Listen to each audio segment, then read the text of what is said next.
ത്യാഗത്തെ പകരം എന്തു നൽകും ഞാനിനി ഹൃദയം പൂർണ്ണമായി നൽകും. നമ്മൾ സെൽഫ് ഡിസെപ്ഷനെ കുറിച്ച് ചിന്തിച്ചുകൊണ്ടിരുന്നത്. നമ്മൾ ചിന്തിച്ചു, ജസ്റ്റ് ഞാൻ എല്ലാം ഒന്നോടെ പറഞ്ഞു പോവാം, അല്ലെങ്കിൽ ജസ്റ്റ് പെട്ടെന്ന് പറഞ്ഞു പോകുന്നുള്ളൂ. ആദ്യമേ നമ്മൾ ചിന്തിച്ചത്, അതായത് ഈ ലോകത്തിലെ ബുദ്ധി വെച്ച് ദൈവത്തെക്കുറിച്ച് മനസ്സിലാക്കാന്ന് വിചാരിച്ചാൽ നമ്മൾ സെൽഫ് ഡിസെപ്ഷൻ ആയിരിക്കും. രണ്ട്, പാപത്തിൽ ജീവിച്ചാൽ ദൈവത്തിന്റെ അടുത്ത് എല്ലാം വിചാരിച്ചാൽ അത് സെൽഫ് ഡിസെപ്ഷൻ ആയിരിക്കും.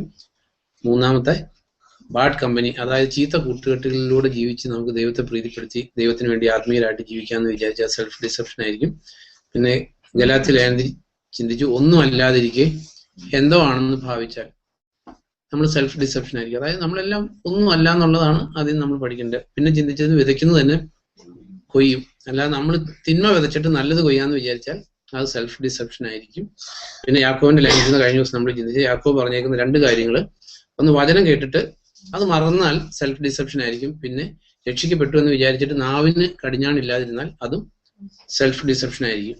അപ്പൊ നമ്മൾ പൊതുവെ, ഞാൻ ഒന്നുകൂടെ റിപ്പീറ്റ് ചെയ്യാം പെട്ടെന്ന്, പൊതുവെ മനുഷ്യർ ചിന്തിക്കുന്നത് ഉപദേശം ശരിയാണെങ്കിൽ അത് അക്സെപ്റ്റഡ് ആയിട്ടുള്ള ഒരു കൂട്ടാണെന്ന് വിചാരിക്കുന്നു. അപ്പോൾ അതില് ഏറ്റവും വലിയ എന്താ പറയുന്നത്, അത് അക്സെപ്റ്റഡ് അല്ല എന്നുള്ളതിന്റെ തെളിവാണ് കർത്താവ് പറഞ്ഞു, പരീശന്മാരുടെ ഉപദേശം എല്ലാം നല്ലതാണ്, അത് നിങ്ങൾ അനുസരിക്കുകയാണെങ്കിൽ ഇറ്റ്സ് ഗുഡ്, പക്ഷെ അവരുടെ കൂടെ കൂടാൻ പറ്റില്ല, കാരണം അവരുടെ ലൈഫ് ശരിയല്ല. അപ്പൊ കറക്റ്റ് ആയിട്ടുള്ള ഉപദേശം ശരിയാണോ എന്ന് അറിയുന്നത് കുറെ തിയററ്റിക്കൽ സ്റ്റേറ്റ്മെന്റിൽ നിന്നല്ല, പ്രത്യേക ലൈഫിൽ നിന്നാണ്. അത് കർത്താവ് പറഞ്ഞു. അതായത് സത്യം നമ്മൾ അറിഞ്ഞോന്ന് അറിയുന്നതിനെ കർത്താവ് പറഞ്ഞു, സത്യം നിങ്ങൾ അറിയുകയും, സത്യം അറിഞ്ഞാല് സത്യം സ്വതന്ത്രരാക്കും. അതിൽ നിന്നാണ് നമുക്ക് സത്യം അറിയാവോന്ന് അറിയുന്നത്. സത്യം സ്വതന്ത്രരാക്കും എന്ന് പറഞ്ഞാൽ എന്തിന്ന് സ്വതന്ത്രരാക്കുന്ന? പാപത്തിൽ നിന്ന്. അതായത് അതെ, ഈ വീണ്ടും നമ്മൾ പാപത്തിൽ അല്ലെങ്കിൽ പാപത്തിൽ വീണുകൊണ്ടിരിക്കുകയാണെങ്കിൽ നമ്മൾ സത്യമില്ല. അപ്പൊ ഫ്രൂട്ടിൽ നിന്നാണ്, ഒരു tree is known by its fruit, അത് ബൈബിളിലെ ഒരു പ്രിൻസിപ്പിളാണ്. അപ്പൊ നമ്മൾ കിട്ടിയിരിക്കുന്ന ഉപദേശം അല്ലെങ്കിൽ സത്യം, ദൈവത്തിന്റെ വചനം കറക്റ്റ് ആയിട്ടാണ് നമ്മൾ കയറിയേക്കുന്നത് എന്നുള്ളതിന്റെ പ്രൂഫ് നമുക്ക് പാപത്തിൽ നിന്ന് സ്വാതന്ത്ര്യം ഉണ്ടോ എന്നുള്ളത്. അപ്പൊ നമ്മൾ കറക്റ്റ് ഡോക്ട്രിൻ അനുസരിച്ചുള്ള ടീച്ചിങ്ങിനെ കുറിച്ച് തീത്തോസിന്റെ ലൈനത്തിൽ നിന്ന് പഠിച്ച കഴിഞ്ഞ ദിവസം രണ്ട് കാര്യം ചിന്തിച്ചു. കറക്റ്റ് ഡോക്ട്രിന് ചേരുന്നവ നീ പഠിപ്പിക്കുക.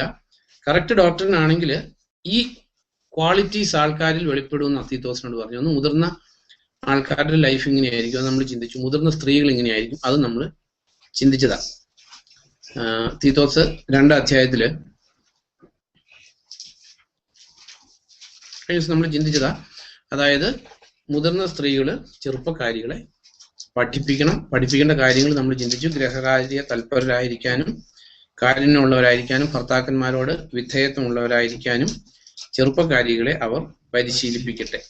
അപ്പൊ അത് ചെറുപ്പക്കാരികളെ എന്താ പറയുന്നത്, സഭയിൽ മുതിർന്ന സ്ത്രീകൾ ചെറുപ്പക്കാരികളെ പഠിപ്പിക്കണം. സ്വന്തം ഭവനത്തില് എന്താ പറയുന്നത്, അമ്മമാര് പെൺമക്കളെ പഠിപ്പിക്കേണ്ട കാര്യങ്ങളാ, അത് പരിശീലിപ്പിക്കട്ടെ എന്നാ പറഞ്ഞേക്കുന്നത്. അപ്പൊ കുടുംബത്തില് ഭർത്താവിന് വിധേയയായിട്ടിരിക്കാത്ത ഭാര്യയാണെങ്കിൽ ആ കുഞ്ഞ് അത് കണ്ട വളർന്നു വരുള്ളൂ. കുഞ്ഞ് കയറി ചെല്ലുന്ന വീട്ടിലും കുഞ്ഞ് ആ ക്യാരക്ടർ പുറത്ത് കൊണ്ടുവരും. അപ്പം ഇവിടെ പറഞ്ഞേക്കുന്ന ബേസിക് റീസൺ ഇതാ പറഞ്ഞേക്കുന്നത്, കർത്താവിന്റെ നാമം അങ്ങനെ ദൈവവചനത്തിന് അപകീർത്തി ഉണ്ടാകാതിരിക്കട്ടെ. അപ്പൊ നമ്മുടെ ജീവിതത്തിൽ ഇവിടെ ഈ മുതിർന്ന സ്ത്രീകളുമായിട്ടുള്ള ബന്ധത്തിൽ ഏറ്റവും പ്രധാനം പെൺമക്കളുള്ള അമ്മമാർക്കാണ് കൂടുതൽ ഉത്തരവാദിത്വം. പെൺമക്കൾ ഇല്ലെങ്കിൽ ഇറ്റ്സ് ഓൾ റൈറ്റ്, കാരണം അവർ വേറൊരു വീട്ടിലോട്ട് കയറി ചെല്ലുന്നില്ല. നമ്മുടെ കൾച്ചർ അനുസരിച്ച് ആണുങ്ങൾ പെണ്ണുങ്ങളെ കല്യാണം കഴിച്ച് കൊണ്ടുവരികയും. അപ്പോ ഈ വീട്ടില് ഭർത്താവിനോട് വിധേയത്വം ഇല്ലാത്ത ഭാര്യയാണെങ്കിൽ ആ പെൺകൊച്ചി കയറി ചെല്ലുന്ന വീട്ടിലും അങ്ങനെ തന്നെയായിരിക്കും. അപ്പൊ അതാണ് ഇവിടെ പറഞ്ഞിരിക്കുന്നത്. അതിന്റെ അൾട്ടിമേറ്റ് റിസൾട്ട് വരുന്നത് എന്താ? ദൈവനാമം അപകീർത്തിപ്പെടും. നോക്ക്, ആ ആള് അല്ലെങ്കിൽ ആ പെൺകൊച്ചി ഇങ്ങനെ ചെയ്യുന്നതെന്ന് പറയാം. അപ്പൊ ഇത് പ്രായമായ സ്ത്രീകൾ പഠിപ്പിക്കണം എന്നാണ് ദൈവത്തിന്റെ വചനത്തിൽ എഴുതിയിരിക്കുന്നത്. അതുപോലെ തന്നെ ഇതാണ് കറക്റ്റ് ഡോക്ട്രിൻ, അല്ലെങ്കിൽ ദൈവവചനം കേട്ടിട്ട് മറക്കാതെയുള്ള ജീവിതം ആയിരിക്കണമെങ്കിൽ ഇങ്ങനെ ജീവിക്കണം എന്നാണ് പറഞ്ഞിരിക്കുന്നത്. അടുത്തോടെ നമുക്ക് വായിക്കാം. അതുപോലെ തന്നെ ആത്മനിയന്ത്രണം പാലിക്കാൻ യുവാക്കന്മാരെ ഉപദേശിക്കുക. എല്ലാ വിധത്തിലും സൽപ്രവർത്തികൾക്ക് നീ മാതൃകയായിരിക്കുക. നിന്റെ പ്രബോധനത്തിൽ സത്യസന്ധതയും ഗൗരവബോധവും കുറ്റപ്പെടുത്താനാവാത്ത ശരിയായ സംസാര രീതിയും പ്രകടിപ്പിക്കുക. എങ്കിൽ എതിരാളിക്ക് നമ്മെ പറ്റി തിന്മയായതൊന്നും പറയാനാകാതെ ലജ്ജിതനാകേണ്ടി വരും. അതെ, അപ്പൊ ഇവിടെ പറഞ്ഞേക്കുന്ന യങ്സ്റ്റേഴ്സ് എന്ന് പറഞ്ഞാൽ എന്താ പറയുന്നത്, ലിറ്ററലി ചെറുപ്പക്കാര്, പിന്നെ സ്പിരിച്വലി ചെറുപ്പക്കാര് ഈ കാര്യങ്ങളിൽ. കാരണം സ്പിരിച്വലി ഒരു പിതാവിന്റെ ക്വാളിറ്റിയിൽ എത്തുക എന്ന് പറഞ്ഞാൽ പെട്ടെന്ന് നടക്കുന്ന കാര്യമല്ല. നോ, ഇൻസ്റ്റന്റ് കോഫി പോലെ ഉണ്ടാക്കിയെടുക്കാൻ പറ്റുന്ന നല്ല ആത്മീയ പക്വത എന്ന് പറയുന്നത്.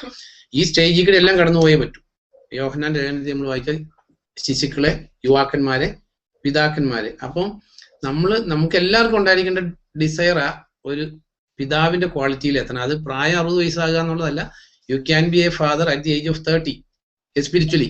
ആ ക്വാളിറ്റിയിൽ എത്തിപ്പെടാൻ പറ്റും. നമ്മൾ ക്വാളിറ്റീസ് ചിന്തിച്ചതാ. അപ്പൊ ഇതില് ഈ യൗവനം കടന്നിട്ടേ വാർദ്ധക്യത്തിലേക്ക് കയറാൻ പറ്റും. അപ്പൊ ഈ ഒരു സ്റ്റേജിൽ കൂടെ നമ്മൾ കടന്നു പോയി കഴിഞ്ഞിട്ട് അതിന്റെ ഒരു ഹയർ സ്റ്റേജ് അത് പിതാക്കന്മാരിൽ നിന്ന് എക്സ്പെക്ട് ചെയ്യുന്ന കാര്യങ്ങൾ. അപ്പം യോഹന്നാന്റെ ലേഖനം എടുക്കുമ്പോൾ ഇതെല്ലാം നമ്മൾ ചിന്തിച്ച് ഏതുമായിട്ടുള്ള ബന്ധത്തിലാണ്. അതായത് 2 കാര്യം. ഒന്ന്, ദൈവവചനം കേട്ടിട്ട് മറക്കുന്നവരാകരുത്. ഒന്ന്, ഭക്തനാണെന്ന് നടിക്കുകയും നാവിന് കടിഞ്ഞാണിടാതിരിക്കുകയും ചെയ്താൽ സ്വഹൃദയത്തെ വഞ്ചിക്കുന്നു. കാരണം ദൈവത്തിന്റെ പരിശുദ്ധാത്മാവ എല്ലാം എഴുതിയേക്കുന്നത്. അതുകൊണ്ട് എല്ലാ ലേഖനത്തിലും സെയിം പ്രിൻസിപ്പിളാണ് നമ്മൾ കാണുന്നത്. 1 യോഹന്നാൻ എടുക്കുമ്പോൾ ഇതാ നമ്മൾ ചിന്തിക്കുന്നത്. എന്നാൽ 1 യോഹന്നാനിൽ ഇത് തന്നെ എഴുതിയേക്കുന്നത് നമുക്ക് കാണാൻ പറ്റും. 1 ജോൺ ചാപ്റ്റർ 2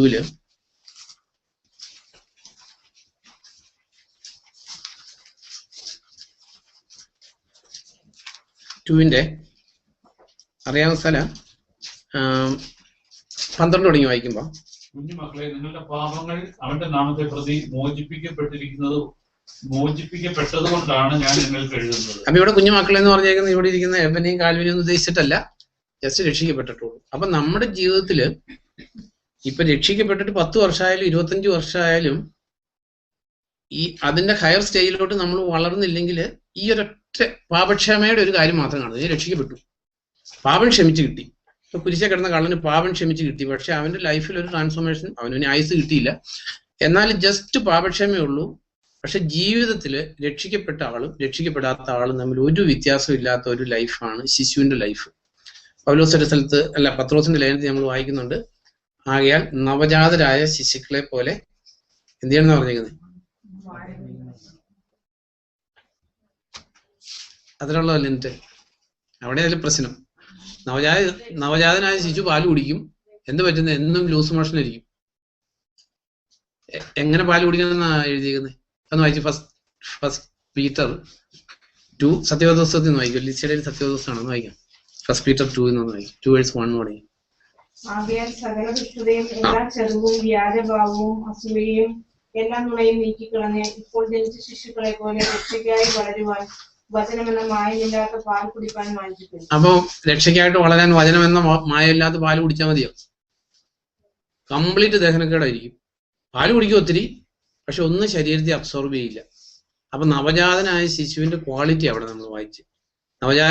നവജാതനായ ശിശു അല്ലെ ജസ്റ്റ് രക്ഷിക്കപ്പെട്ടുള്ളൂ. ഈ ക്വാളിറ്റീസ് ആണ് നമ്മിൽ ആക്ട് ചെയ്യുന്നതെങ്കിൽ നമ്മൾ രക്ഷിക്കപ്പെട്ട എത്ര വർഷമായെന്ന് പറഞ്ഞാലും നമ്മൾ യു ആർ എ ചൈൽഡ്, ഒരു ബേബ. എന്തൊക്കെയാ ഒന്നും വായിച്ച ലിസ്റ്റ്? അതെ, സകല ദുഷ്ട. നമുക്ക് ഒരു സോഫ്റ്റ് ഹാർട്ടും ഇല്ല. അതായത് ഒരു ഹാർട്ട്, മനസ്സിന് അലുവയില്ല. സകല ദുഷ്ടതയും ചതിവ് വഞ്ചനയൊക്കെ ഉണ്ട് സംസാരത്തിലും ഇടപാടിലും ഒക്കെ എല്ലാം. അല്ലെങ്കിൽ അങ്ങോട്ടും ഇങ്ങോട്ടും പറയുന്നതിനകത്തൊന്നും ഒരു ഹൃദയത്തിന്റെ 51 സങ്കീർത്തനത്തിൽ നമ്മൾ വായിക്കുന്ന പോലെ അന്തരംഗത്തിലെ സത്യമാണ് ദൈവം അന്വേഷിക്കുന്നത്. അല്ല പുറമേ ഉള്ള ഒരു സൂപ്പർഫിഷ്യൽ ട്രൂത്ത് അല്ല, അന്തരംഗത്തിലെ സത്യമാണ് ദൈവം അന്വേഷിക്കുന്നത്. സകല നുണയും വ്യാജഭാവം ഭയങ്കര ഇതാ. കാരണം നമുക്കുള്ള ആത്മീയത അല്ല ഉള്ളതിനേക്കാൾ ആത്മീയത പ്രകടിപ്പിക്കും. ഒരു സഹോദരനും പറയാറുണ്ട്. കാരണം ഈ ആത്മീയ കോളത്തിൽ ഏറ്റവും വലിയ പ്രശ്നം വ്യാജഭാവമാണ്. കാരണം ഭയങ്കര ആത്മീയനായിട്ട് ബിഹേവ് ചെയ്യും, പക്ഷെ ട്രൂ നേച്ചർ അതിൽ നിന്ന് ടോട്ടലി ഡിഫറെന്റ് ആയിരിക്കും. അപ്പം ഇപ്പോഴും അങ്ങനെയാണെങ്കിൽ അവൻ രക്ഷിക്കപ്പെട്ടില്ലെന്നല്ല അതിന്റെ അർത്ഥം. അതിന്റെ അർത്ഥം എന്താ? കുഞ്ഞാണ്, ന്യൂലി ബോൺ ബേബാണ്. നിയോനാറ്റൽ കെയർ എന്നൊക്കെ പറയുന്ന പോലെ ന്യൂലി ബോണ, അല്പം പോലും വളർച്ച എത്തിയിട്ടില്ലാത്ത ഒരു ക്വാളിറ്റിയാണ് വ്യാജഭാവം. അല്ലെങ്കിൽ നമ്മൾ ആത്മീയനാന്ന് കാണിക്കും, പക്ഷെ ഹിഡൻ ആയിട്ടുള്ള ഡീലിങ്സ് എല്ലാം രക്ഷിക്കപ്പെടാത്ത അല്ലെങ്കിൽ ലോകത്തിലെ ഒരു പാപിയായിട്ടുള്ള മനുഷ്യന്റെ അതേ ഡീലിങ് തന്നെയായിരിക്കും. കാരണം വ്യാജഭാവം പുറമെ കാണുമ്പോൾ ഭയങ്കര ആത്മീയ കാര്യങ്ങളെ കുറിച്ച് സംസാരിക്കും. വ്യാജഭാവം. അപ്പൊ നമ്മളെ തന്നെ ഇൻട്രോസ്പെക്ട് ചെയ്താൽ മതി. നമ്മൾ ത്രൂ ആൻഡ് ത്രൂ ട്രാൻസ്പെറന്റ് ആണ്. അതായത് എവിടെ നമുക്ക് ഒരു സ്ഥലത്ത് പോലും വേറൊരു ഫേസ് ഇല്ല. അത് എന്ത് നമ്മൾ പുറമെ കാണുന്നു അതല്ലാതെ, അല്ലെ അകത്ത് വേറൊന്നും വെച്ചിട്ട് പുറമെ യാതൊന്നും ഇല്ലെങ്കിൽ വ്യാജഭാവത്തിൽ നിന്ന് നമ്മൾ രക്ഷപ്പെട്ടെന്ന് പറയാൻ പറ്റും. ഇന്നും വ്യാജഭാവം ഉണ്ടെങ്കിൽ നമ്മൾ വളരെ ഒരു ശിശുവാ, ജസ്റ്റ് രക്ഷിക്കപ്പെട്ടു, മീൻസ് പാപക്ഷമ കിട്ടി, മരിച്ചാൽ സ്വർഗത്തിൽ പോവും. അത് എത്ര കാലത്തേക്ക് അങ്ങനെ കർത്താവ് പറയുന്നില്ലേ, അടിമ എക്കാലവും ഭവനത്തിൽ വസിക്കുന്നില്ല, എന്നാൽ പുത്രനോ എക്കാലവും വസിക്കുന്നു. അവിടെ അടിമയും പുത്രനെയും ഡിസ്റ്റിങ്വിഷ് ചെയ്തേക്കുന്നേ. അതായത് ഇങ്ങനെയുള്ള ആ കണ്ടീഷനിൽ അങ്ങനെ രക്ഷിക്കപ്പെട്ട് അങ്ങനെ 50 വർഷം അങ്ങനെ ജീവിച്ച് സ്വർഗത്തിൽ പോകാന്ന് വിചാരിച്ചാൽ നടക്കാൻ ഒരു ചാൻസും ഇല്ല. കാരണം കുറച്ചു കാലത്തേക്ക് ദൈവം പെർമിറ്റ് ചെയ്യും. കാലത്തിനനുസരിച്ചുള്ള വളർച്ച നമ്മൾ പ്രാപിക്കണം ദൈവം ആഗ്രഹിക്കുന്നത്. ഒരു കുഞ്ഞുണ്ടായിട്ട് 3 മാസം ആകുമ്പോഴത്തെ അതേ കണ്ടീഷനിലാണ് 3 വയസ്സാകുമ്പോൾ ഇരിക്കുന്നെങ്കിൽ നമ്മൾ എന്ത് പറയും? നമ്മൾ ആ മാതാപിതാക്കൾ വളരെ ദുഃഖിതരായിരിക്കും എന്ന് പറഞ്ഞ പോലെ തന്നെ ദൈവം നമുക്ക് കാലത്തിനനുസരിച്ചുള്ള സ്പിരിച്വൽ ഗ്രോത്ത് ഇല്ലെങ്കിൽ ദൈവം വളരെ ദുഃഖിതനായിരിക്കും. ശൗലിനെ രാജാവാക്കിയതിൽ കർത്താവ് ദുഃഖിച്ചെന്ന് എഴുതിയേക്കുന്നു, സാമൂഹ്യം ദുഃഖിച്ചു. അപ്പൊ എന്ന് പറഞ്ഞേക്കുന്ന പോലെ തന്നെ നമ്മുടെ ജീവിതത്തിൽ എന്തെങ്കിലും വ്യാജഭാവം ഉണ്ടെങ്കിൽ യാതൊരു ദൈവകൃപയും നമുക്ക് കിട്ടത്തില്ല. ശരി, തെറ്റുണ്ടെങ്കിൽ അക്സെപ്റ്റ് ചെയ്തു, ദൈവത്തിന്റെ സ്വീകാര്യത കിട്ടും. അതാണ് ശൗലും ദാവീദും തമ്മിലുണ്ടായിരുന്ന വ്യത്യാസം. ശൗല് പാപം ചെയ്തു, നാഥാൻ പറഞ്ഞു എനിക്ക് തെറ്റിപ്പോയി, ദൈവമേ നിനക്കെതിരായി തന്നെ ഞാൻ പാപം ചെയ്തു. ശൗല് പറഞ്ഞു ഇല്ല, ഞാൻ എല്ലാം അനുസരിച്ചു, എല്ലാം ന്യായം ഓൾ റൈറ്റ് എന്ന് പറഞ്ഞു. അതുകൊണ്ട് ശൗല് റിജക്റ്റഡ് ആയി, എന്നാൽ ദാവീദ് അക്സെപ്റ്റഡ് ആയി. വ്യാജഭാവവും പിന്നെ കണ്ടോ? അപ്പൊ അസൂയ, അപ്പൊ നമ്മുടെ ഉള്ളിൽ അസൂയ ഉണ്ടെങ്കിൽ ഈ എത്ര ബൈബിൾ വായിച്ചാലും ശരീരത്തിലേക്ക് അത് അബ്സോർബ് ചെയ്യില്ല. അതുകൊണ്ട് കറക്റ്റായിട്ട് പത്രോസിന്റെ ലേഖനത്തിൽ എഴുതിയിരിക്കുന്ന വ്യാജഭാവം, അസൂയ, സകല നുണ, ചതി, വഞ്ചന ഇതെല്ലാം നീക്കി കളഞ്ഞിട്ട്, മീൻസ് അത് ഒരു ദിവസം കൊണ്ടങ്ങ് നീങ്ങി പോകുന്നല്ല. ഇത് നമ്മൾ you are to fight against it. അല്ലെ എപ്പോഴും അത് പൊങ്ങിക്കൊണ്ടിരിക്കും, ജീവിതത്തിൽ എന്നും വന്നുകൊണ്ടിരിക്കും. അപ്പൊ ഇത് മാറ്റിക്കളയാതെ വചനമെന്ന മായമില്ലാത്ത പാല് കുടിച്ചാൽ ഒരു വളർച്ച ഉണ്ടാകത്തില്ല. കാരണം ഈ പാപവും എന്താ പറയുന്നത് ദൈവം കൂടി ഒന്നിച്ച് കോഎക്സിസ്റ്റ് ചെയ്യത്തില്ല. ദൈവത്തിന്റെ പരിശുദ്ധാത്മാവും എന്താ പറയുന്നത് പാപവും കൂടി ഒന്നിച്ച് കോഎക്സിസ്റ്റ് ചെയ്യത്തില്ല. അപ്പം വളർന്നു വരണമെങ്കിൽ ഇതെല്ലാം മാറ്റി കളഞ്ഞിട്ട്, ഇതെല്ലാം മാറ്റി പക്ഷെ വചനം കൊടുക്കുന്നില്ലെങ്കിൽ അങ്ങനെയും വളർച്ച സംഭവിക്കത്തില്ല. അപ്പൊ ഇവിടെ നമ്മൾ കണ്ടത് കുഞ്ഞുമക്കളെ, 1 John 2:12 എന്നുള്ള വായിച്ചില്ല, കുഞ്ഞുമക്കളെ നിങ്ങളുടെ പാപങ്ങൾ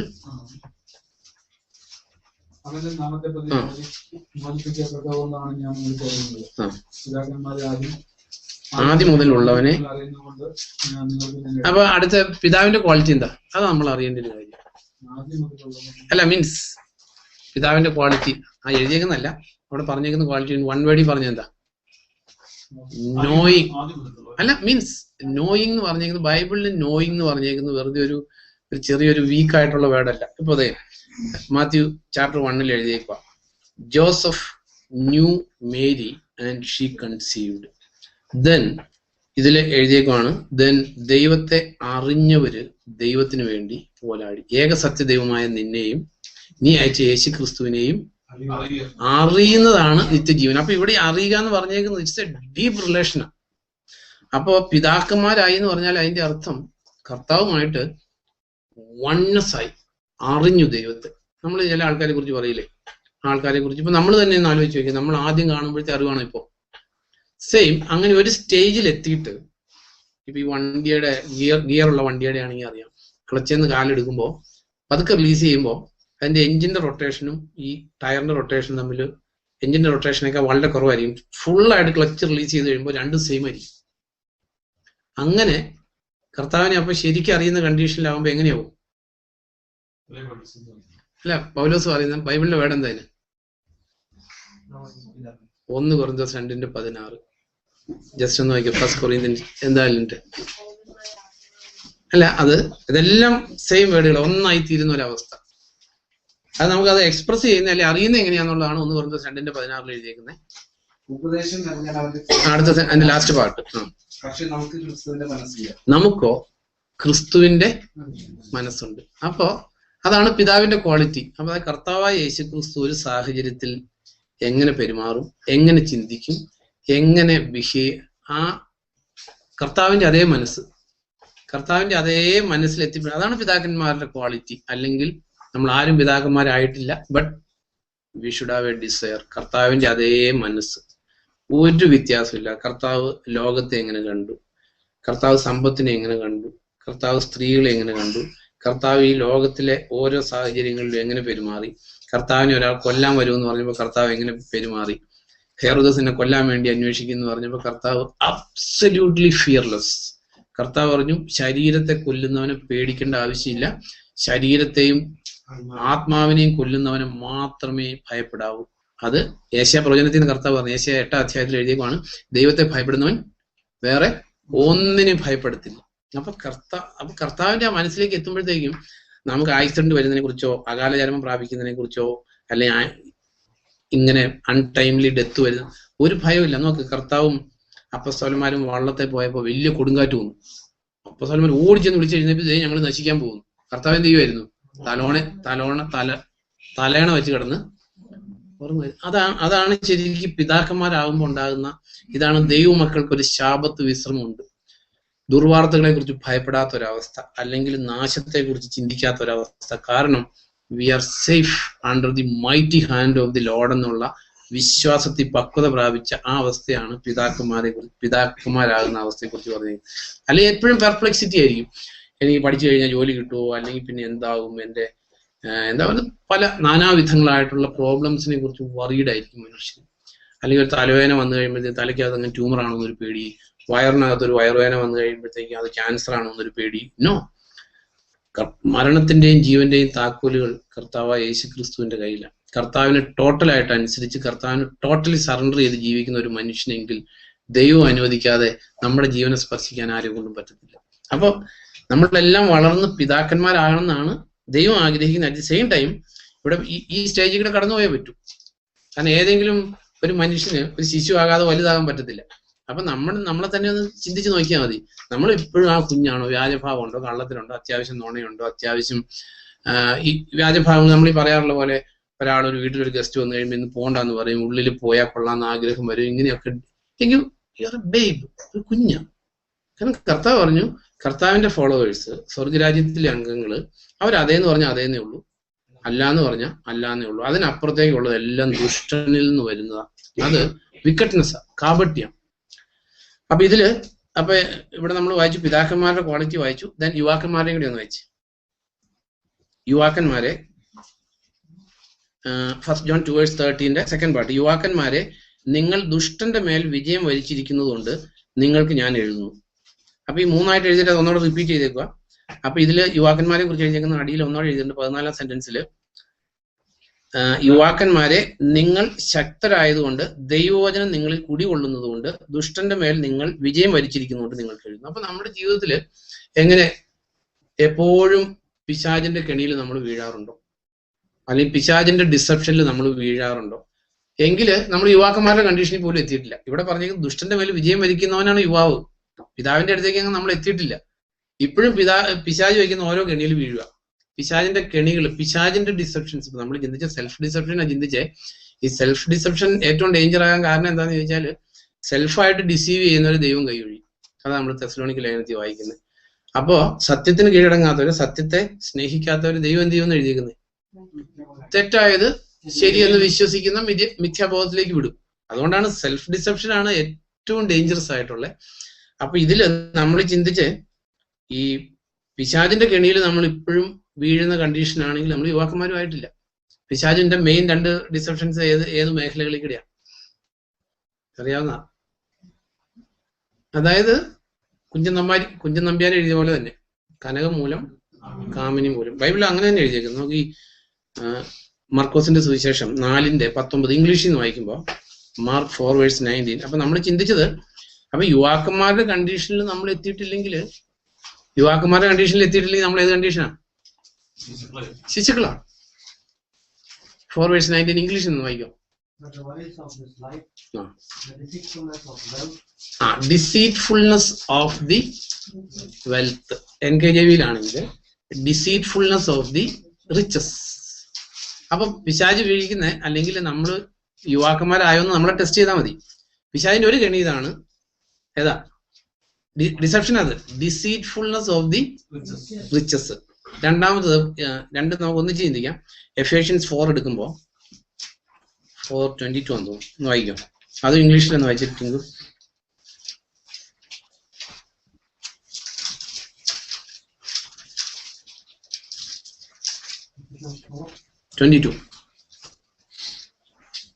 You were thought with regard to your former way of life, to put off their old self, which is being corrupted by its deceitful desires, to be made അപ്പൊ ഇതിനകത്ത് ഡിസീറ്റ്ഫുൾ ഡിസയേഴ്സ് എന്ന് എഴുതിയിരിക്കുന്നത്, അല്ലെങ്കിൽ ഇതിനകത്ത് ഡിസീറ്റ്ഫുൾനെസ് ഓഫ് ദി ലസ്റ്റ് എന്ന് എഴുതിയിരിക്കുന്നു. അപ്പോ പിശാച് പിടിക്കുന്ന രണ്ട് മേഖല ഇങ്ങനെ രണ്ട് ഡിസെപ്ഷൻ ഏതാ? ഒന്ന് deceitfulness of the lust, Ephesians 4:22, മറ്റത് ഡിസീറ്റ്ഫുൾനെസ് ഓഫ് ദി. അപ്പൊ ഈ രണ്ടിനകത്ത് നമ്മൾ പെടുന്നുണ്ടെങ്കിൽ നമ്മൾ യുവാക്കന്മാർ പോലും ആയിട്ടില്ല. ഈ രണ്ട മെയിൻ ആയിട്ട് പിശാച് വയ്ക്കുന്ന കെണി. ഒന്ന് ഡിസീറ്റ്ഫുൾനെസ് ഓഫ് ദി റിച്ചസ്, പണം കണ്ട് ആകർഷിക്കും, അപ്പൊ ദൈവത്തിന്റെ കാര്യങ്ങൾ മറക്കും. നമ്മൾ ഒത്തിരി കേസുകളുണ്ട് ബൈബിളിൽ നമുക്കറിയാവുന്ന. ആഖാൻ ജെറിക്കോ പട്ടണം ആക്രമിക്കാൻ പോയപ്പോൾ ദൈവത്തിന്റെ കൽപ്പന ഉണ്ടായിരുന്നു, അവിടെ നിന്ന് ഒരു സാധനം എടുക്കരുതെന്ന്. ബാബിലോണിയൻ സാധനങ്ങളും അല്ല ലോകത്തിലെ സാധനങ്ങൾ ലോകത്തിലെ അട്രാക്ഷനിൽ പെടരുതെന്ന് പ്രത്യേക ദൈവകൽപ്പന ഉണ്ടായിരുന്നിട്ടും ഡിസെപ്ഷനാ. ആ സമയത്ത് ആഖാൻ ഈ കൺസീക്വൻസ് ഒന്നും ചിന്തിച്ചില്ല. പണം ഉണ്ടാക്കാനുള്ള ഒരു അവസരം കിട്ടിക്കഴിഞ്ഞപ്പോൾ ദൈവത്തെ കുറിച്ച് ഓർത്തോ, അല്ലെങ്കിൽ ദൈവകൽപ്പനയെ കുറിച്ച് ഓർത്തോ? ഇത് ഓർമ്മിച്ചു. അല്ലെങ്കിൽ ജോഷുവയെ പറഞ്ഞേക്കുന്നത്, ജോഷുവാണ് ലീഡർ. ഈ ലീഡറിന്റെ ക്വാളിറ്റിക്ക് അനുസരിച്ച് നമ്മൾ കെയർഫുൾ ആയിട്ട് ജീവിച്ചില്ലെങ്കിൽ അഗെയിൻ ഡേഞ്ചറസ്. കാരണം വേറെ വലിയ ലീഡേഴ്സ് ആയിരുന്നു കുഴപ്പമില്ലായിരുന്നു, ജോഷുവയുടെ അടുത്തത് ഇറക്കാൻ പോയിട്ട് പ്രശ്നമായി, ആഖാന്റെ ജീവിതം പോയില്ലേ. അപ്പൊ ഈ ഡിസീറ്റ്ഫുൾനെസ് ഓഫ് ദി റിച്ചസ് എന്ന് പറയുമ്പോൾ നമ്മൾ പണം ഉണ്ടാക്കാനുള്ള അവസരം കാണുമ്പോൾ നമ്മൾ ദൈവത്തെ മറക്കും, അല്ലെ ദൈവകൽപ്പനകൾ മറക്കും. അപ്പൊ ഇന്നും നമ്മൾ അങ്ങനെയുള്ള ഈ സാമ്പത്തിക കെണികളിൽ അല്ലെ സാമ്പത്തിക തട്ടിപ്പുകളില്, അതിന് മെയിൻ കാരണം എന്താണെന്ന് വെച്ചാൽ ഏത് ഏരിയയിലെ ആൾക്കാർ പ്രലോഭിപ്പിക്കപ്പെടുന്നത് ചിന്തിച്ചു നോക്കി. It's A common sense. ഇപ്പൊ അല്ല നമ്മളിപ്പോ ഞാൻ പറഞ്ഞേക്ക്, ഇപ്പൊ ലോകത്തിലൊരു എക്സാമ്പിൾ എടുത്താല് നമ്മളെല്ലാം ഫ്രം ദി സെയിം ഒരു കൾച്ചറൽ ബാക്ക്ഗ്രൗണ്ട് ആയതുകൊണ്ട് ഇപ്പോ എന്താ പറയുന്നത്, ചീരക്കറി കണ്ടാല് ഉപവസിച്ചുകൊണ്ടിരിക്കുമ്പോൾ അധികം ടെംപ്റ്റേഷൻ വരാറുണ്ടോ?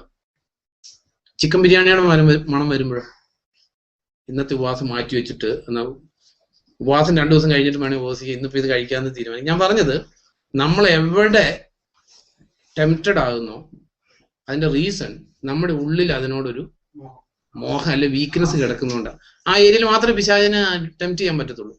അപ്പൊ ഈ ഡിസീറ്റ്ഫുൾനെസ് ഓഫ് ദി റിച്ചസ് എന്ന് പറയുന്നത് എനിക്ക് ഇത്തിരിയോടെ പണക്കാരനാകണം, അല്ല ഇപ്പോഴത്തെ സാമ്പത്തിക കണ്ടീഷനിൽ കണ്ടന്റ്മെന്റ് ഇല്ലാത്ത ആൾക്കാർ നമ്പർ 1 പ്രേ പിശാചിന്റെ കെണിക്ക്. അതുകൊണ്ട് ആ ദ്രവ്യാഗ്രഹമാണ് എല്ലാ തിന്മയ്ക്കും കാരണം. ഈ ആർത്തി വഴി പലരും അല്ല വിശ്വാസത്തിൽ വ്യതിചലിച്ചു പോയെന്നല്ല, സ്വന്തം ഹൃദയങ്ങളെ കുത്തി മുറിവേൽപ്പിക്കുന്ന. കാരണം ഈ ദ്രവ്യാഗ്രഹത്തിൽ ഏതെങ്കിലുമൊക്കെ കാര്യം ചെയ്ത് പിന്നെ കെണി ചെന്ന് കഴിയുമ്പോൾ ആകെ നഷ്ടവും.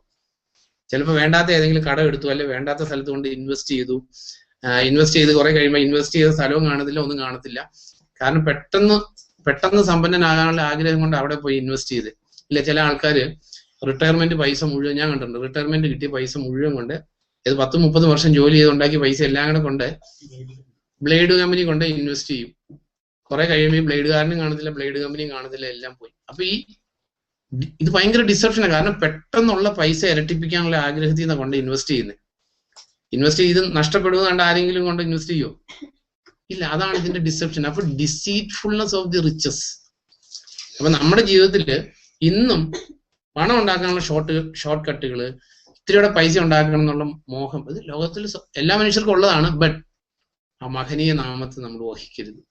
അതാണ് അതിനകത്ത് ഡേഞ്ചർ. അല്ലാതെ ലോകത്തിലുള്ള എല്ലാ മനുഷ്യന്റെ ലക്ഷ്യം കുറേയുടെ പൈസക്കാരനാകുക എന്നുള്ളത് എല്ലാ മനുഷ്യന്റെ ലക്ഷ്യം, നാച്ചുറൽ. അത് അങ്ങനെ ആയിരിക്കണം താനും, അല്ലെങ്കിൽ ലോകം നിന്നു പോയില്ലേ. ഈ മനുഷ്യന് അത്യാഗ്രഹം ഇല്ലെങ്കിൽ ഈ ലോകം സ്റ്റാൻഡ് സ്റ്റിൽ ആയി പോകും. കാരണം ഒരു ഫർദർ ബിസിനസ് വരത്തില്ല. ഇപ്പൊ ടാറ്റ ബിർളയൊക്കെ പണ്ടേ എല്ലാ ബിസിനസ്സും ഷട്ട് ഡൗൺ ചെയ്തേനെ. കാരണം അവർക്ക് 5-6 തലമുറയ്ക്ക് ജീവിക്കാനുള്ള പൈസ ഉണ്ട്, ഇനി എന്തിനാ കഷ്ടപ്പെടുന്നതെന്ന് വിചാരിക്കും.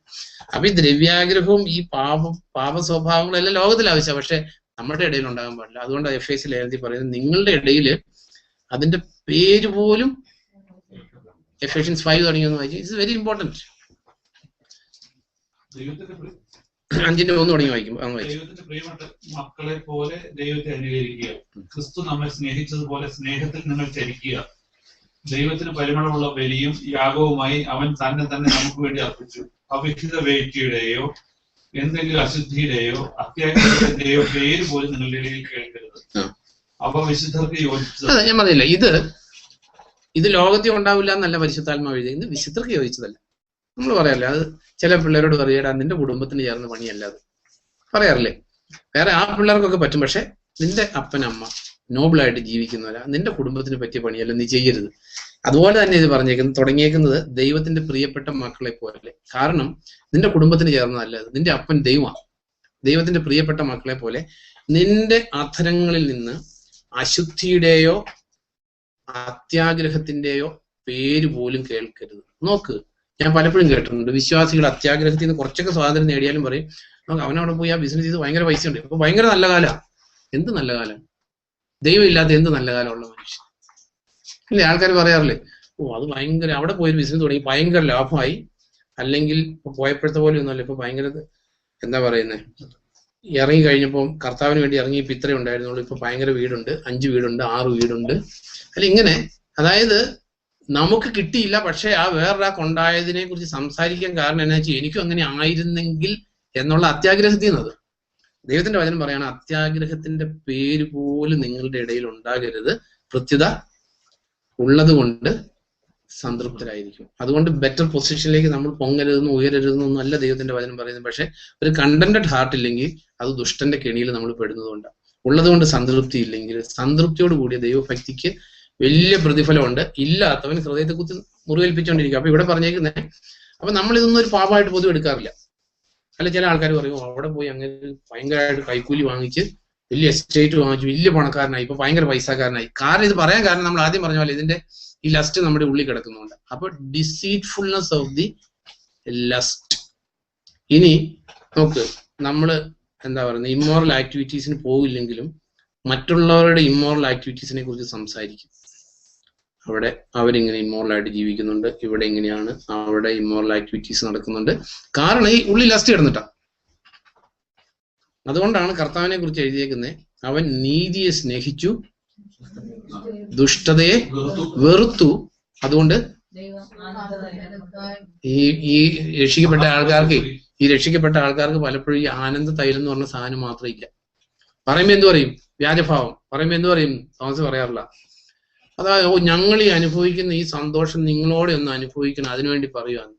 ശരി, ക്രിസ്ത്യ ജീവിതത്തില് എന്താ പറയുന്നത്, ജോയ് ഓഫ് ദി ലോർഡ് ഉണ്ട്. It is true.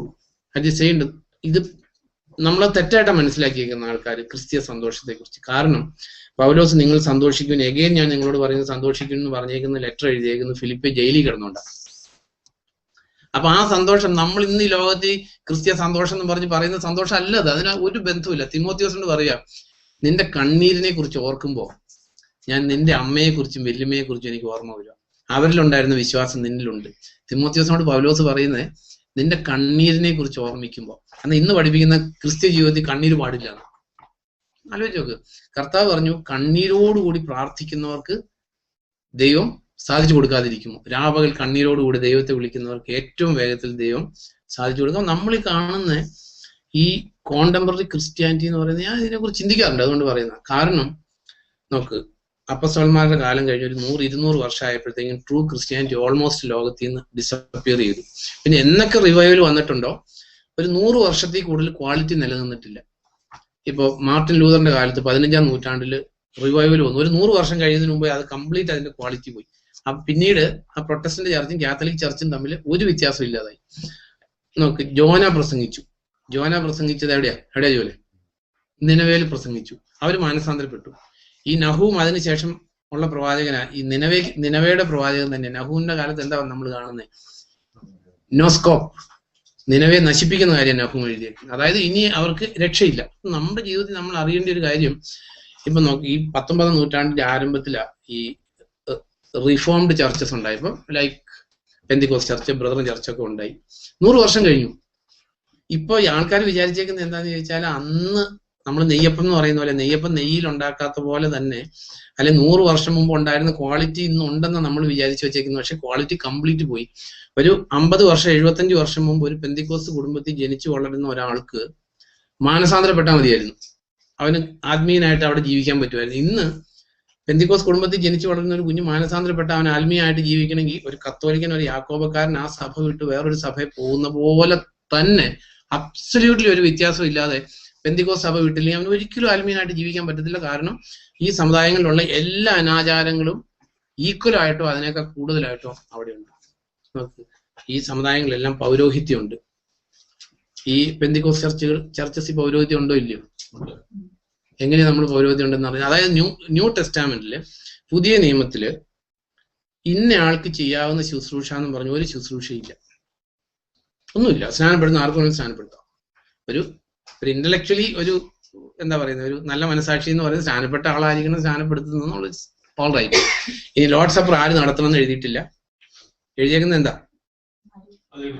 അതെ, എടുക്കുന്നവരുടെ യോഗ്യത എഴുതിയേക്കുന്നത്. അപ്പൊ ഇന്ന് നമ്മൾ കാണുന്ന പെന്തിക്കോസ് ചർച്ച്, ഈ ചർച്ചസിലെല്ലാം ലോർഡ് സപ്പർ നടത്തണമെങ്കിൽ ഓർഡിനേഷൻ ഉള്ള ആളായിരിക്കണം, സ്നാനപ്പെടുത്തണമെങ്കിൽ സാധാരണ ആൾക്കാർക്ക് പറ്റില്ല. അപ്പൊ ഇതെല്ലാം പൗരോഹിത്യം. ഇത് ഉടുപ്പിടുന്ന അല്ല പൗരോഹിത്യത്തിന്റെ ലക്ഷണങ്ങൾ, ക്വാളിറ്റി എന്നാ പൗരോഹിത്യത്തെ അറിയുന്നത്. അപ്പൊ നമ്മുടെ ജീവിതത്തിൽ നമ്മൾ അറിയേണ്ട ഒരു കാര്യം, എല്ലാ സഭകളും എന്ന് നൂറ്റാണ്ടുകളിലൂടെ ഇങ്ങനെ ക്വാളിറ്റി ഉപേക്ഷിച്ചിട്ടുണ്ട്. അപ്പൊ നമ്മളെ സംബന്ധിച്ച് കർത്താവിന് വേണ്ടി ജീവിക്കണമെങ്കിൽ ഇടമല നോക്കിയിട്ട് കാര്യമില്ല, ഇന്നയാളെങ്ങനെ ജീവിക്കുന്നത് നോക്കിയിട്ട് കാര്യമില്ല. വിശ്വാസത്തിന്റെ നായകനും അതിന് പൂർണ്ണത നൽകുന്നവനുമായിട്ടുള്ള ക്രിസ്തുവിൽ തന്നെ കണ്ണുറപ്പിച്ച് ഓടിയില്ലെങ്കിൽ ഓട്ടം പൂർത്തിയാക്കാൻ പറ്റത്തില്ല.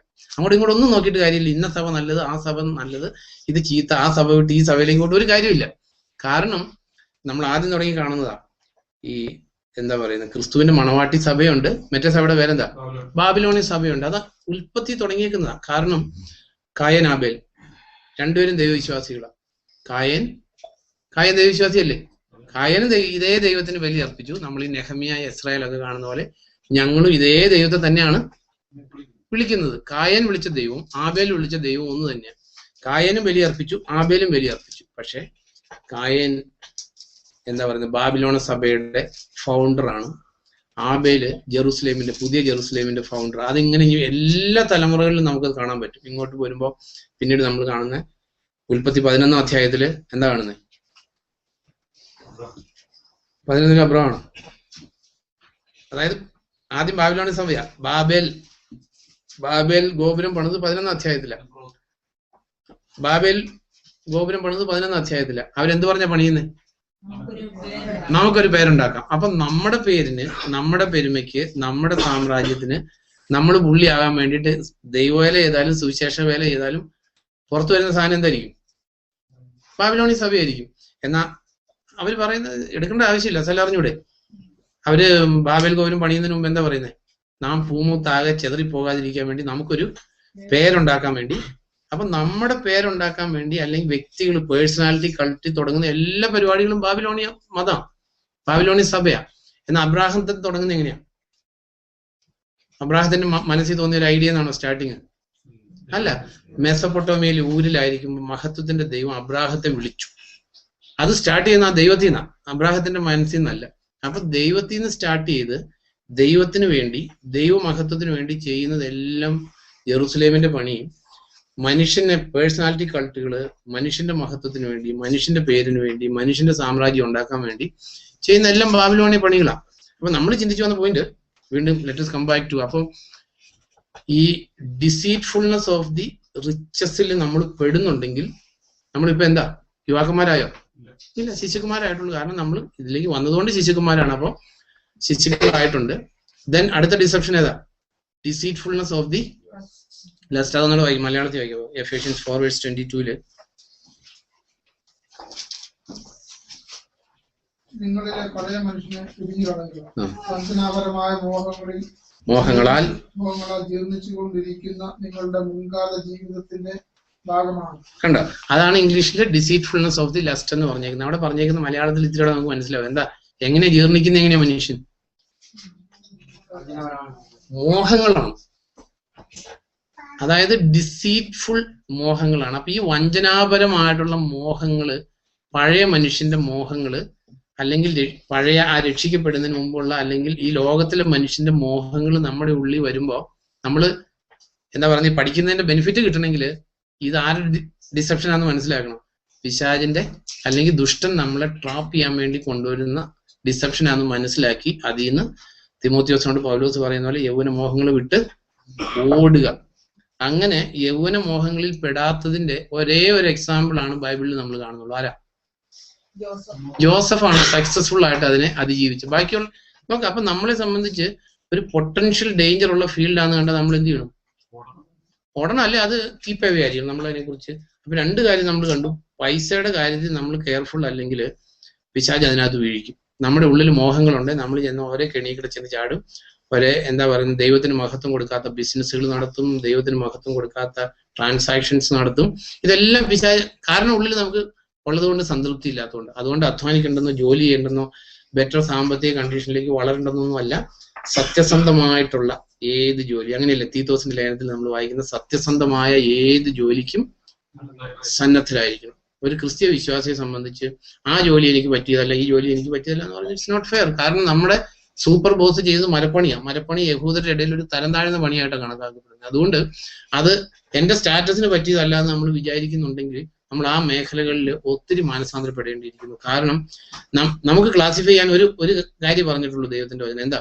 സത്യസന്ധമാണോ എന്ന് മാത്രം. സത്യസന്ധം അല്ലാത്ത ബിസിനസ് ആണേലും ജോലി ആണേലും, അല്ലെങ്കിൽ സത്യസന്ധം അല്ലാത്ത ദൈവവചനത്തിന് നിരക്കാത്ത ഒരു കൂട്ടുകെട്ടുകളിലൂടെ നമുക്ക് പണം ഉണ്ടാക്കാനുള്ള അവസരമൊക്കെ കിട്ടിയാലും അതിൽ പെട്ടുപോയാല് എന്താ പറയുന്നത്, ശത്രുവിന് നമ്മളൊരു അവസരം കൊടുക്കുക. Deceitfulness of the riches. അപ്പം ഈ സ്ത്രീ സംബന്ധമായിട്ടുള്ള കാര്യങ്ങളിൽ പാപം ചെയ്തേക്കുന്ന അനേക എക്സാമ്പിളുകൾ ഉള്ളത് കൊണ്ട് we must be very cautious. കാരണം നമ്മളല്ല, എനിക്ക് തോന്നുന്ന ഒരു പ്രശ്നമല്ല എന്ന് പറയുന്നതിനകത്ത് ബുദ്ധിയില്ല.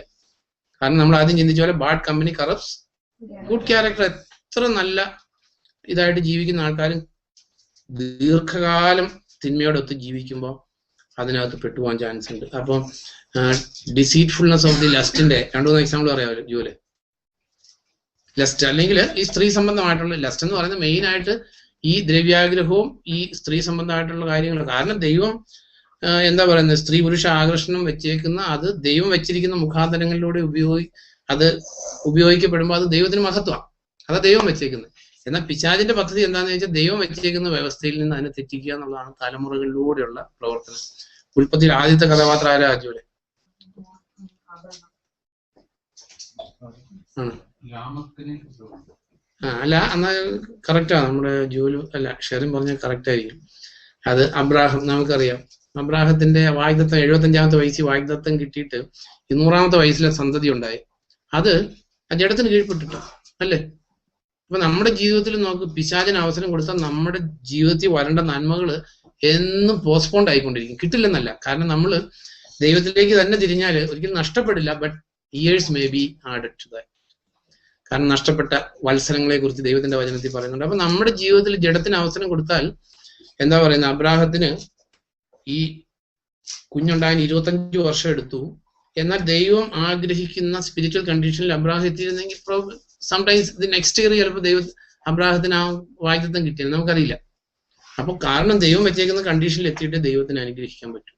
അബ്രാഹത്തെ വിളിച്ചു, അബ്രാഹത്തെ മെസപ്പൊട്ടാമിയയിൽ ഊരിൽ നിന്ന് വിളിച്ചു. എങ്ങോട്ടേക്കെന്ന് അറിയാതെ അബ്രാഹം പുറപ്പെട്ടു. ഒരു ക്വാണ്ടിറ്റി ഓഫ് ഫെയ്ത്ത് ഉണ്ടായിരുന്നു, ക്വാളിറ്റി ഓഫ് ഫെയ്ത്ത് ഉണ്ടായിരുന്നു. പക്ഷേ രക്ഷിക്കപ്പെട്ടെന്നാ നമ്മൾ എന്നും ചിന്തിക്കുന്ന കാര്യങ്ങളാണ് അല്ല.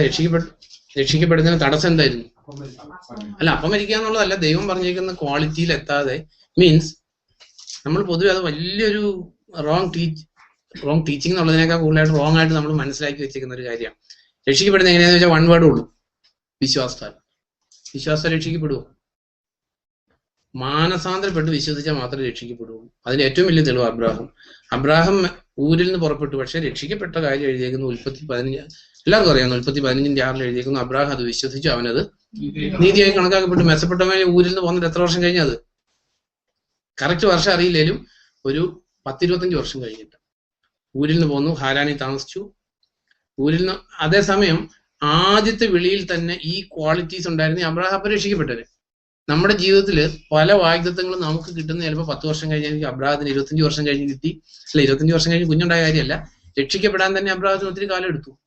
ഒന്ന്, നീ നിന്റെ ദേശത്തെയും ചാർച്ചക്കാരെയും ബന്ധുജനങ്ങളെയും വിട്ട് ഞാൻ കാണിക്കാൻ പോകുന്ന ദേശത്തേക്ക് പോകാൻ പറഞ്ഞു. വിടാൻ പറ്റിയില്ല. അപ്പനുണ്ടായിരുന്നു, ലോത്ത് കൂടെ ഉണ്ടായിരുന്നു. അപ്പനുമായിട്ട് ഹാരാനിൽ ഒത്തിരി താമസിച്ചു, രക്ഷിക്കപ്പെട്ടില്ല. പിന്നീട് ലോത്ത് ഉണ്ടായിരുന്നു. പിന്നെ ലോത്തും കൂടെ മാറി കഴിഞ്ഞിട്ട് വീണ്ടും അബ്രാഹത്തെ ടെസ്റ്റ് ചെയ്തു. ഏത് കാര്യത്തിൽ ടെസ്റ്റ് ചെയ്തു? ഹാഗാർക്ക് രക്ഷിക്കപ്പെട്ട് കഴിഞ്ഞിട്ടാണ്.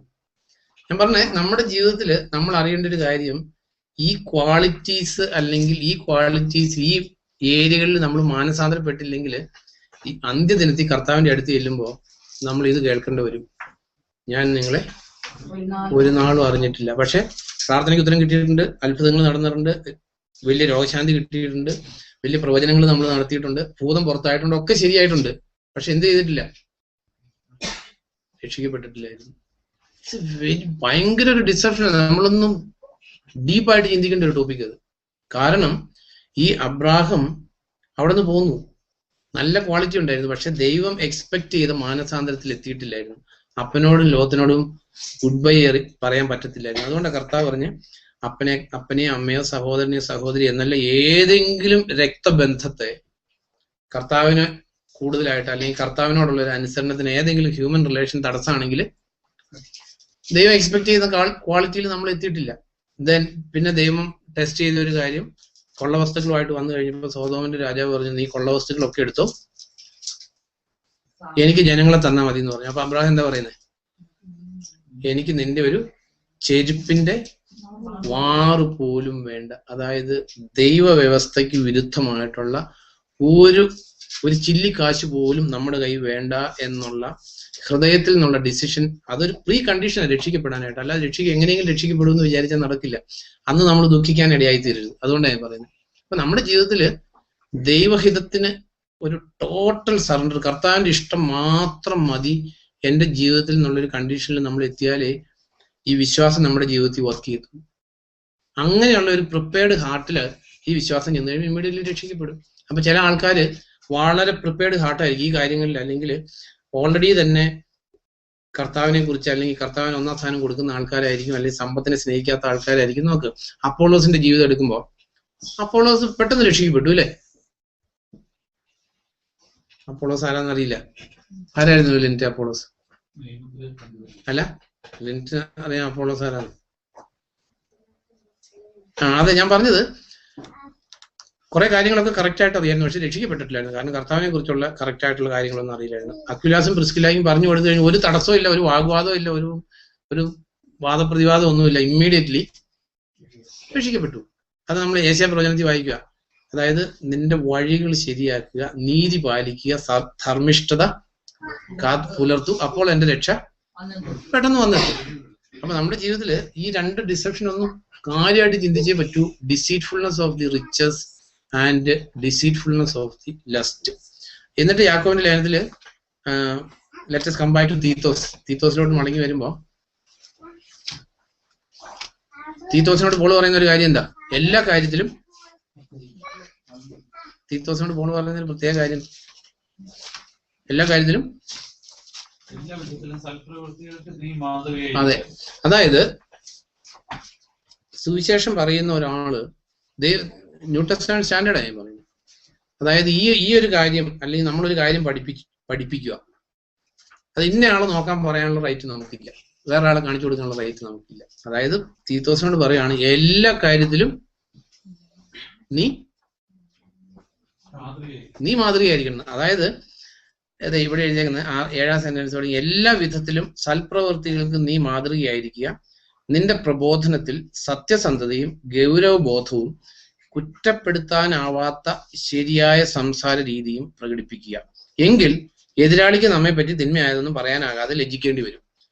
ഇത് ദൈവം വെച്ച്. അപ്പൊ ഇതിനകത്ത് ഒരു കാര്യം പ്രത്യേകം നമ്മൾ ശ്രദ്ധിക്കേണ്ടത് എന്താണെന്ന് ചോദിച്ചാല്, ഈ സംസാര രീതി, കുറ്റപ്പെടുത്താനാകാത്ത സംസാര രീതി ആർക്ക് പ്രാപിക്കാൻ പറ്റും? അത് വ്യക്തമായിട്ട് നമ്മൾ അറിയേണ്ട ഒരു കാര്യം. ആർക്ക് പ്രാപിക്കാൻ പറ്റും? അല്ല, അതാണല്ലോ. അല്ല, അത് ആർക്ക് പ്രാപിക്കാൻ പറ്റുമെന്ന് ചോദിച്ചു. ആർക്കാ ജോലി? അല്ല, നമുക്ക് പ്രാപിക്കാൻ പറ്റുമെന്ന് പറഞ്ഞാൽ നമ്മൾ പലപ്പോഴും പ്രാപിക്കാറില്ല, അതുകൊണ്ടാണ് ചോദിച്ചത്. ആർക്കപ്പോൾ? കാരണം അത് നോക്ക്, ഇത് ബൈബിളിൽ ചില കോമൺ പ്രിൻസിപ്പിളുകൾ, ലൈക്ക് മനുഷ്യന് ഇമ്പോസിബിൾ ആയിട്ട് ബൈബിളിൽ പറഞ്ഞേക്കുന്ന കാര്യം, ഒന്നും മനുഷ്യന് തന്നെ വീണ്ടെടുക്കാൻ പറ്റില്ല. പറ്റുമോ? 49 സങ്കീർത്തനത്തിൽ പറഞ്ഞേക്കുന്നത് മനുഷ്യന് തന്നെ വീണ്ടെടുക്കാൻ പറ്റില്ല, അത് ഇമ്പോസിബിൾ ആണ് എന്ന് പറഞ്ഞേക്കുന്ന. അതുപോലെ പറഞ്ഞേക്കുന്ന ഒരു കാര്യം, നാവിന്റെ കാര്യം യാക്കോബ് പറഞ്ഞേക്കാണ്, it is impossible to control the tongue. അപ്പൊ ഇമ്പോസിബിൾ എന്ന് എവിടെയൊക്കെ എഴുതിയിട്ടുണ്ട്, അതിനുള്ള സൊല്യൂഷൻ എന്താ? ദൈവത്താൽ എന്നുള്ളതല്ല, മീൻസ് ദൈവത്തിന്റെ കൃപയാൽ, by the grace of the Lord.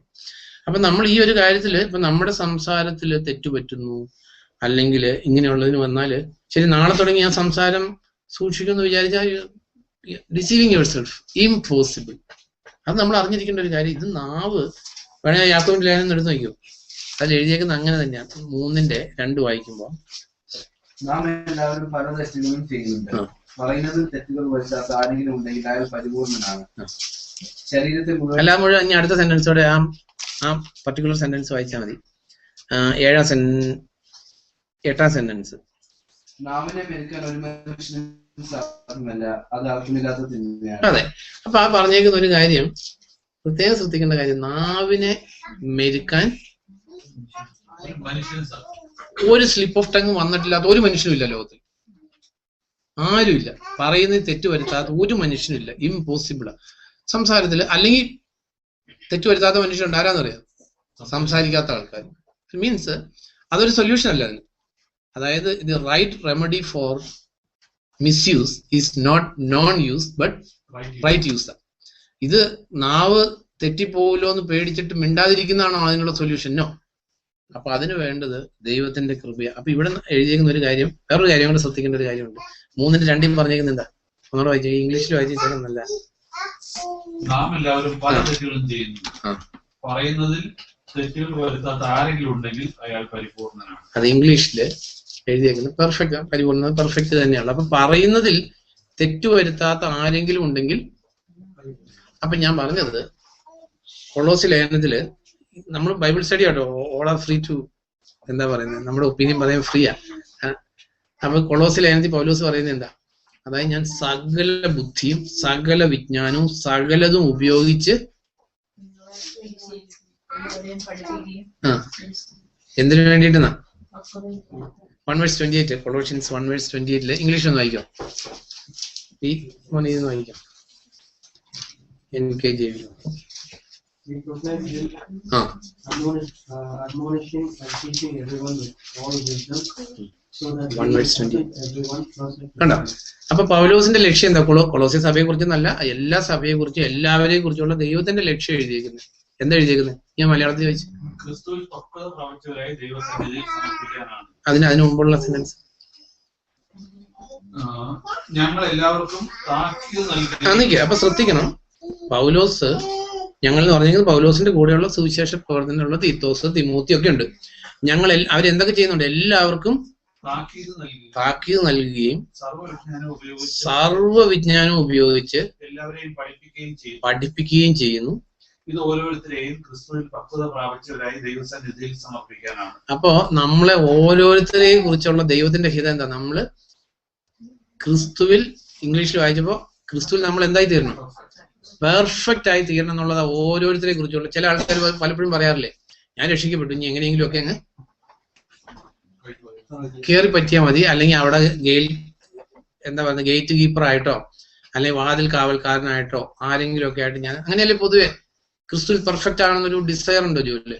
അതെയോ രക്ഷിക്കപ്പെട്ട് എങ്ങനെയെങ്കിലും ഒക്കെ പോയാൽ മതി എന്നാണ്. വെറുതെ പറയരുത്. കാരണം നമുക്കത് എല്ലാവർക്കും ഉണ്ടായിരിക്കേണ്ട ഒരു ഡിസയർ, എല്ലാവർക്കും. കാരണം ഇവിടെ പൗലോസ് പറയുന്നത് കുറച്ചുപേരെ നിർത്തണം എന്നാണ്, ക്രിസ്തുവിൽ പെർഫെക്റ്റ് ആക്കണം എന്നാണ്. നമ്മിൽ ഓരോരുത്തരെയും. അപ്പൊ നമ്മൾ അറിയേണ്ട, ഞാൻ ഇതിന്റെ ഒരു പ്രായോഗിക ബുദ്ധി പറഞ്ഞുതരാം. അത് ഇറ്റ്സ് വെരി ഡേഞ്ചറസ് ടോപ്പിക്. കാരണം ദൈവത്തിന് ഇതാണ് നമ്മളെ കുറിച്ചുള്ള ഡിസയർ. അതായത് ഓരോരുത്തരും ക്രിസ്തുവിൽ എന്തായി തീരണം? പെർഫെക്റ്റ് ആയി തീരണം. അപ്പൊ ദൈവം എപ്പോഴും നമ്മുടെ ജീവിതത്തിലേക്ക് നോക്കുമ്പോൾ ഇതാ, ഇന്ന ഏരിയകളിലൊക്കെ പെർഫെക്റ്റ് അല്ല. അപ്പൊ നമുക്ക് ചിലപ്പോൾ നമ്മൾ ബൈബിൾ വായിക്കുമ്പോഴായിരിക്കും, അല്ലെങ്കിൽ നമ്മൾ മെസ്സേജ് കേൾക്കുമ്പോഴായിരിക്കും, അവിടെ നിന്ന് ഇവിടെ നിന്നൊക്കെ നമ്മൾ കറക്റ്റ് ചെയ്യേണ്ട കാര്യങ്ങളെ കുറിച്ച് ദൈവം ഒരു തവണയോ 2 തവണയോ പലവട്ടം പറഞ്ഞിട്ട് അനുസരിക്കാതിരിക്കുമ്പോ എന്ത് കിട്ടും? ബാലശിക്ഷ കിട്ടും.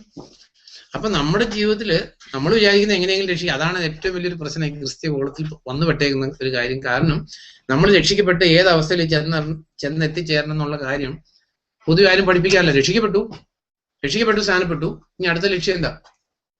വേറൊരാളെ പിടിച്ച് രക്ഷിക്കപ്പെടുത്തുക, സ്നാനപ്പെടുത്തുക. അത് കഴിഞ്ഞ് അടുത്ത ലക്ഷ്യം എന്താ? അടുത്ത ആളെ പിടിച്ച് രക്ഷിക്കപ്പെടുത്തുക, സ്നാനപ്പെടുത്തുക. അപ്പൊ ഇങ്ങനെ ഒരു സ്പിരിച്വൽ ലില്ലിപ്പുട്ടുകളുടെ ഒരു കൂട്ടത്തെ ഉണ്ടാക്കിയെടുക്കാന്ന്. പക്ഷെ ദൈവത്തിന്റെ പരിശുദ്ധാത്മാവ് പറഞ്ഞേക്കുന്ന ഓരോരുത്തരെയും ക്രിസ്തുവിൽ പെർഫെക്റ്റ് ആക്കാൻ വേണ്ടിയിട്ടാണ് പൗലോസും. അല്ലെങ്കിൽ ഈ 4 സുവിശേഷം മതിയായിരുന്നു. 4 സുവിശേഷം, യോഹന്നാന്റെ സുവിശേഷത്തിൽ യോഹന്നാൻ പറയുന്നുണ്ട്, ഞാൻ ഇത് എഴുതിയിരിക്കുന്നത് ഇത് വായിച്ചിട്ട് നിങ്ങൾ എന്താ വായിപ്പി? യോഹന്നാൻ സുവിശേഷം എഴുതിയിട്ട് അവസാനം പറയുന്നത് ഇത് വായിച്ചിട്ട് നിങ്ങൾ രക്ഷിക്കപ്പെടണമെന്ന്. അതായത് ഇത് രക്ഷിക്കപ്പെടാൻ വേണ്ടിയിട്ടുള്ള. അപ്പൊ ഈ സുവിശേഷം വായിച്ചാൽ മതി രക്ഷിക്കപ്പെടാൻ. എങ്കിൽ പിന്നെ ഈ റോമാലേഖനം തുടങ്ങി വെളിപാട് വരെയുള്ള ലേഖനങ്ങൾക്ക് ഒരാവശ്യമില്ല. ഇതിന്റെ എല്ലാ ലക്ഷ്യം ഓരോരുത്തരെയും ക്രിസ്തുവിൽ പെർഫെക്റ്റ് ആക്കാൻ വേണ്ടിയിട്ട്, രക്ഷിക്കപ്പെടാൻ വേണ്ടിയിട്ട്. ഞാൻ പറഞ്ഞില്ല, ഈ സുവിശേഷം യോഹന്നാന്റെ സുവിശേഷം വായിച്ചാൽ മതി രക്ഷിക്കപ്പെടാൻ, അത് വിശ്വസിച്ചാൽ. പക്ഷെ പിന്നീടുള്ള എല്ലാത്തിന്റെയും ലക്ഷ്യം ഓരോരുത്തരെയും ക്രിസ്തുവിൽ പെർഫെക്റ്റ് ആയിട്ട് ദൈവസന്നിധി നിർത്താൻ വേണ്ടിയാ. അപ്പൊ നമുക്ക് ആ ലക്ഷ്യം ഇല്ലാതെ വരുമ്പോൾ ദൈവമായിട്ട് നമുക്ക് കൊളീഷൻ ഉണ്ടാവും, ദൈവമായിട്ട് കോൺഫ്ലിക്റ്റ് ഉണ്ടാവും, ദൈവമായിട്ട് പ്രശ്നം ഉണ്ടാവും. അത് പലപ്പോഴും നമ്മളെ നഷ്ടക്കാരാകത്തുള്ളൂ. കാരണം ദൈവത്തിന്റെ പണി ചെയ്തുകൊണ്ടിരിക്കും. ദൈവത്തിന് നമ്മുടെ ജീവിതത്തെ കുറിച്ചുള്ള പ്രൈമറി ലക്ഷ്യം, സ്പിരിച്വൽ ലക്ഷ്യങ്ങൾ, അത് നമ്മളൊന്ന് അറിഞ്ഞേ പറ്റും. പക്ഷെ വേറെ നമ്മൾ ചിന്തിക്കുന്ന ദൈവത്തിന് നമ്മളെ കുറിച്ചുള്ള ലക്ഷ്യങ്ങളെല്ലാം ഭൗതികാന്ന് വിചാരിച്ചു. നമുക്ക് ഇച്ചിരി ശമ്പളമുള്ള ജോലി കിട്ടണം, ഒരു വീട് വെച്ചാൽ രണ്ടാമത് വീട് വയ്ക്കണം, ഒരു കാർ മേടിച്ചാൽ രണ്ടാമത് കാർ മേടിക്കണം, ഇവിടെ ഒരു ഇൻവെസ്റ്റ്മെന്റ് കഴിഞ്ഞ് നാട്ടിലൊരു ഇൻവെസ്റ്റ്മെന്റ് ഉണ്ടാകണം, പിള്ളേരെ പഠിച്ച് വലുതാക്കണം. ഇതെല്ലാം സെക്കൻഡറിയാണ്. ദൈവത്തിന് സെക്കൻഡറി ആയിരിക്കെ നമ്മുടെ ജീവിതത്തിൽ അത് സെക്കൻഡറി ആണെങ്കിൽ ദൈവമായിട്ട് കോൺഫ്ലിക്റ്റ് വരില്ല. അല്ല, ദൈവമായിട്ട് എന്നും കോൺഫ്ലിക്റ്റ് ആയിരിക്കും. അപ്പൊ നമ്മുടെ ജീവിതത്തില് അപ്പൊ ദൈവത്തിന്റെ ലക്ഷ്യം എന്താ? ഓരോരുത്തരും എന്തായി തീരണം?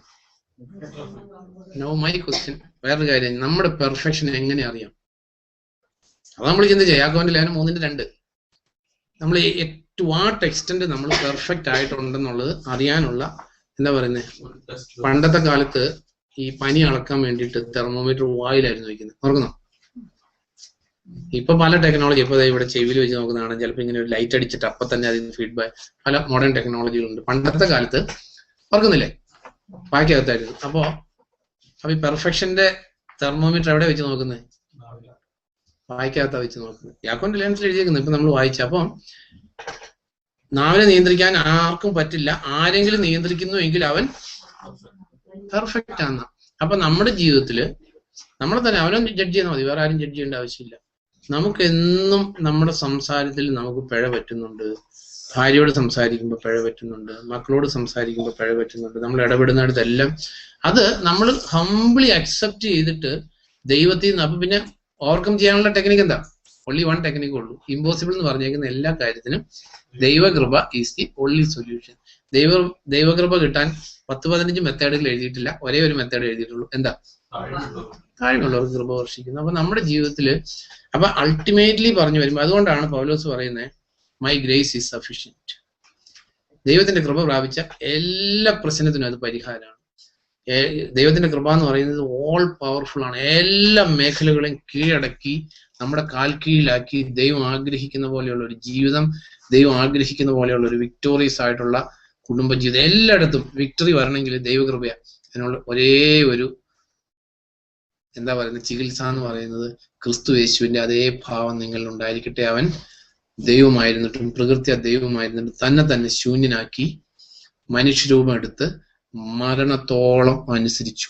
അതുകൊണ്ട് ദൈവം അവന് എല്ലാരേക്കാൾ ഉയർത്തി എന്ന് പറഞ്ഞാൽ നമ്മളിവിടെ വലിയ ആളാക്കിയെന്നോ വലിയ സാമ്രാജ്യം ഉണ്ടാക്കിയെന്നല്ല, സകല സാഹചര്യങ്ങളുടെ മേലും മനുഷ്യനെ ദൈവം സൃഷ്ടിച്ചപ്പോൾ ഉൽപ്പത്തി 1:26 നമ്മൾ വായിക്കുന്ന let us create man in our image so that let him rule over. നമുക്ക് എല്ലാറ്റിന്റെ മേലും റൂൾ ഓവർ ചെയ്യാവുന്ന ആദം നഷ്ടപ്പെടുത്തിയ അതിനെ മടക്കി തരാനാണ് കർത്താവായ യേശു ക്രിസ്തു വന്നത്. അപ്പൊ സാഹചര്യങ്ങൾ നമുക്ക് കീഴടങ്ങാൻ തുടങ്ങും. അല്ല എന്താ പറയുന്നത്, നമ്മൾ പെർഫെക്ഷനിലേക്ക് വളരാൻ തുടങ്ങും. അപ്പൊ ഈ ഡിസെപ്ഷൻ, കാരണം പിശാചിന്റെ പ്രവർത്തനം എപ്പോഴും എങ്ങനെയാണ്, ഡിസെപ്ഷൻ മാത്രമേ ഉള്ളൂ പിശാചിന്. അതുകൊണ്ടാണ് പിശാചിന്റെ ഒരു പേര് തന്നെ ഡിസീവർ എന്നാണ്. നമ്മൾ ബൈബിൾ വായിക്കുന്നുണ്ട്, 1000 വർഷത്തേക്ക് അവനെ ബന്ധിച്ചു കഴിഞ്ഞപ്പോ ലോകത്തിൽ ആരെയും ഡിസീവ് ചെയ്യാൻ പറ്റിയില്ല. അപ്പൊ നമ്മൾ അറിയേണ്ട ഒരു കാര്യം, നമ്മുടെ എല്ലാ വീഴ്ചയ്ക്കും നമ്മുടെ എല്ലാ ഈ കെണി ചെന്ന് വിടുന്ന നമ്മള്. അപ്പൊ അതുകൊണ്ട് സ്പിരിച്വലി സെൻസിറ്റീവ് ആണെങ്കിൽ നമ്മൾ മനസ്സിലാക്കും ഇത് കെണിയാണ്. അതിൽ നിന്ന് അകന്ന് ജീവിച്ച് അങ്ങനെ സ്പിരിച്വൽ സെൻസിറ്റിവിറ്റിയും ഇതെല്ലാം നമുക്ക് കിട്ടിക്കഴിയുമ്പോൾ നമുക്ക് ബെറ്റർ ആയിട്ടുള്ള ലൈഫ് കിട്ടും. അപ്പൊ ഈ രണ്ട് കാര്യങ്ങൾ നമ്മൾ യാക്കോബിന്റെ ലേഖനത്തിൽ ചിന്തിച്ച്, ഒന്ന് ദൈവവചനം കേട്ട് അനുസരിക്കുക, ചതിക്കരുത്. അപ്പൊ അതിന്റെ ഏത് മേഖലകളിലാണ് വെളിപ്പെടുന്നതെന്നുള്ളത് നമ്മൾ ചിന്തിച്ച്, യുവാക്കന്മാരുടെ കാര്യം, പ്രായമായ ആണുങ്ങളുടെ കാര്യം, സ്ത്രീകളുടെ കാര്യം, അതിൽ പറഞ്ഞേക്കുന്ന ഒരു കാര്യം കൂടെ, അടുത്ത കാര്യം പറഞ്ഞേക്കുന്ന ആരുടെ കാര്യം? അടിമകളെ എന്ന് പറഞ്ഞിരിക്കുന്നത്. നമുക്ക് അടിമ വ്യവസ്ഥയില്ല, പക്ഷെ നമുക്കത് നമ്മുടെ കോണ്ടംപററി ക്രിസ്ത്യാനിറ്റിയിൽ ലോകത്തിലേതാ ഓഫീസ്, ബോസ് ആൻഡ് സബോർഡിനേറ്റ്, അല്ലെങ്കിൽ നമ്മുടെ മുകളിൽ ദൈവം ആക്കി വെച്ചിരിക്കുന്ന അധികാരങ്ങൾ, അതിനോടുള്ള നമ്മുടെ റെസ്പോൺസ്. ഇപ്പൊ കുടുംബത്തിലാണെങ്കിൽ വൈഫ് ആൻഡ് ഹസ്ബൻഡ് എന്നല്ല പറയുന്നതാണോ? ആണോ ജോലി? എങ്ങനെ പറയുന്നത്? Husband and wife. ദൈവത്തെ കുറിച്ച് ത്രീ ഏക ദൈവം, അതായത് Father, Son and the Holy Spirit സെയിമാ, ഈക്വലാ. അതാണ് അടിസ്ഥാന ഉപദേശം ബൈബിളിന്റെ. പക്ഷെ നമ്മൾ ആരും ഹോളി സ്പിരിറ്റ്, സൺ, ഫാദർ എന്ന് പറയില്ല. പറയോ? Father, Son and the Holy Spirit. അപ്പോൾ ഈ ദൈവനാമത്തിന് ദൂഷ്യം വരാതിരിക്കണമെങ്കിൽ, അല്ലെങ്കിൽ നമ്മുടെ ഡോക്ടറിൻ കറക്റ്റ് ആണോ എന്നുള്ളതിന്റെ ഒരു ടെസ്റ്റ് തീത്തോസിന്റെ ലേഖനത്തിൽ എഴുതിയേക്കുന്ന അടിമകളെ നിങ്ങളുടെ യജമാന്മാർക്ക് വിധേയരായിരിക്കും. അപ്പൊ നമുക്ക് അടിമ വ്യവസ്ഥയില്ല. അറ്റ് ദി സെയിം ടൈം നമ്മുടെ എല്ലാ സ്ഥലങ്ങളിലും നമ്മുടെ മുകളിൽ ഒരേ അധികാരങ്ങൾ ദൈവം വെച്ചിട്ടുണ്ട്. അല്ലെങ്കിൽ ഒരു പ്രസ്ഥാനം പോകില്ല. അല്ലാതെ ഒരിക്കലും വിചാരിക്കരുത് ഹസ്ബൻഡ് തല, ഭാര്യ വാലെന്നുള്ള രീതിയിലല്ല. കാരണം ഇപ്പോൾ ഒരു രാജ്യം എടുക്കും. ഒരു രാജ്യം എടുത്താൽ ഇപ്പോൾ ഒരു രാജ്യത്ത് ഒരു പ്രശ്നം ഉണ്ടായാൽ ആ രാജ്യത്തെ എല്ലാ സിറ്റിസൻസോട് കൂടിയാണ് പ്രശ്നം പരിഹരിക്കുന്നത്. എപ്പോഴും ഓർക്കുന്നുണ്ട്, ഇന്ത്യയുടെ ഒരു പ്ലെയിൻ കിഡ്നാപ്പ് ചെയ്തുകൊണ്ട് പോയി. അപ്പൊ ആ പ്രൈം മിനിസ്റ്റർ ഒരു മീറ്റിംഗ് കൺവീൻ ചെയ്ത് ഇമ്മീഡിയറ്റ്ലി ഡിസ്കസ് ചെയ്യുന്നു. കാരണം എന്ന് പറഞ്ഞേക്കുന്ന പോലെ ഉള്ളൂ ഈ ഹസ്ബൻഡ് വൈഫ് എന്നൊക്കെ പറഞ്ഞേക്കുന്നത്. അല്ലാതെ ഒരാൾ തലയും ഒരാൾ ടെയിൽ എന്നുള്ളതല്ല. ഇനിയിപ്പോ ദൈവം വെച്ചേക്കുന്നത് വൈഫ് ആൻഡ് ഹസ്ബൻഡ് എന്നായിരുന്നെങ്കിൽ വൈഫിന് ഹസ്ബൻഡ് കീഴടങ്ങി ഇരുന്നാലേ കുടുംബം ഐശ്വര്യമായിട്ട് പോകത്തുള്ളൂ. രണ്ടുപേരും ഈക്വൽ പവർ സെന്റേഴ്സ് ആണെങ്കിൽ നടക്കത്തില്ല. അപ്പൊ നമ്മുടെ ജീവിതത്തിൽ നമ്മൾ അറിഞ്ഞിരിക്കേണ്ട ഒരു കാര്യം, ഇവിടെ നമ്മുടെ ഡോക്ടറിൻ കറക്റ്റ് ആണെങ്കിൽ ഈ ഭാര്യയ്ക്ക് ഭർത്താവിനെ ഹെഡായിട്ട് അക്സെപ്റ്റ് ചെയ്യാൻ ഒരു ബുദ്ധിമുട്ടും ഉണ്ടാകത്തില്ല. അല്ലെ ഭാര്യനെ ക്രിസ്തു സഭയെ സ്നേഹിച്ചതുപോലെ സ്നേഹിക്കാൻ ഭർത്താവിന് ഒരു ബുദ്ധിമുട്ടും ഉണ്ടാകത്തില്ല. ലൈഫ് ക്വാളിറ്റി നോക്കിയിട്ടല്ല, നമ്മുടെ ക്വാളിറ്റി നോക്കിയിട്ടായിരുന്നു കർത്താവ് നമ്മളെ സ്നേഹിക്കുമായിരുന്നോ? ഒരിക്കലും ഉണ്ടാകത്തില്ല. കാരണം നമ്മളെല്ലാം ടോട്ടലി യൂസ്ലെസ് ആയിട്ടുള്ള സ്വഭാവത്തിന്റെ അടിമകളാണ്. ഒരു വ്യത്യാസമില്ല. റോമാലേഖനത്തിൽ പറഞ്ഞേക്കുന്ന പോലെ തന്നെ ഒരു വ്യത്യാസമില്ല. എല്ലാവരും പാപം ചെയ്ത് ഒരുപോലെ ദൈവ തേജസ്സിന്, അത് ദൈവത്തിന്റെ സ്റ്റാൻഡേർഡുമായിട്ട് തട്ടിച്ച് നോക്കുമ്പോൾ നമുക്ക് ഒരു സ്റ്റാൻഡേർഡും ഇല്ല. അപ്പൊ നമ്മുടെ ജീവിതത്തിൽ നമ്മൾ ജോലി ചെയ്യുന്ന സ്ഥലങ്ങളിൽ ഒരുപക്ഷെ നമ്മുടെ ബോസ് ഇത്തിരി ഹാർഡായിരിക്കും. അപ്പൊ ആ ആൾക്കെതിരെ മാറി നിന്ന് അനാവശ്യം പറയുകയാണെങ്കിൽ സോ അങ്ങേരെ കുറിച്ച് എല്ലാവരോടും കൂടി മാറി നിന്ന് 2 തെറി പറഞ്ഞു, അല്ലെങ്കിൽ ചീത്ത കാര്യം പറഞ്ഞു. അങ്ങനെ അല്ലെ പഠിക്കാൻ പോകുന്ന പിള്ളേരാണെങ്കിൽ ഇവിടെ അത്രയും പ്രശ്നമില്ല. നമ്മുടെ നാട്ടിലാണെങ്കിൽ ചില സാറുമാരെ കുറിച്ച് ചീത്ത പറയും, അവർക്ക് ചീത്ത പേരുകൾ ഇടും, ഇല്ലേ? അങ്ങനെ ഈ കൂട്ടത്തിലൊന്നും ദൈവത്തിന് മക്കളുണ്ടാകാൻ പാടില്ല. അല്ലെങ്കിൽ സ്കൂളിൽ ചെന്ന സാറുമാര് നമ്മുടെ അധികാരത്തിന്റെ കീഴിൽ വെച്ചേക്കുന്ന ഇതങ്ങനെ ചെയ്യാറുണ്ടോ? സ്കൂളിൽ ചെല്ലുമ്പോൾ ചിരിച്ചുകൊണ്ട്, പ്രത്യേകമായിട്ട് ചിരിച്ചുകൊണ്ടാണ് ചോദിച്ചത്. അപ്പൊ ഞാൻ പറഞ്ഞു, ഇതൊന്നും കർത്താവിനെ സേവിക്കുന്ന അല്ലെങ്കിൽ യേശു കർത്താവിന്റെ മക്കൾക്ക് നമ്മൾ ആദ്യം ചിന്തിച്ചതുപോലെ ഇതൊന്നും വിശുദ്ധർക്ക് യോജിച്ചതല്ല. അല്ലാത്തവർ ഇതെല്ലാം ചെയ്യും. അപ്പൊ നമ്മുടെ മുകളിൽ ദൈവം വെച്ചേക്കുന്ന അല്ലെങ്കിൽ സ്കൂളിലെ ടീച്ചർമാര് ആ ടീച്ചർമാർക്കെതിരെ ചീത്ത വാക്ക് പറയാനും അവരെ അധിക്ഷേപിക്കാനും കളിയാക്കാനും ഒന്നും കർത്താവിനെ സ്നേഹിക്കുന്ന അല്ലെ കർത്താവിന്റെ മക്കൾക്ക് അല്ലെ ആ കുടുംബങ്ങളിൽ വളരുന്ന പിള്ളേർക്ക് പറ്റിയ പറ്റില്ല. എന്നിട്ട് അവിടെ എഴുതിയേക്കുന്ന, അങ്ങനെ തീത്തോസിൽ എഴുതിയേക്കുവാണ്, NIV എഴുതിയേക്കും, അങ്ങനെ എല്ലാ വിധത്തിലും കർത്താവിന്റെ മാർഗത്തെ നമ്മൾ എന്ത് ചെയ്യണമെന്നാ? 2:10 ജസ്റ്റ് 2:10 ഈ NIV എന്ന് വായിക്കുമ്പോ ടൈറ്റസ് 2:10 എന്ന് വായിച്ചു.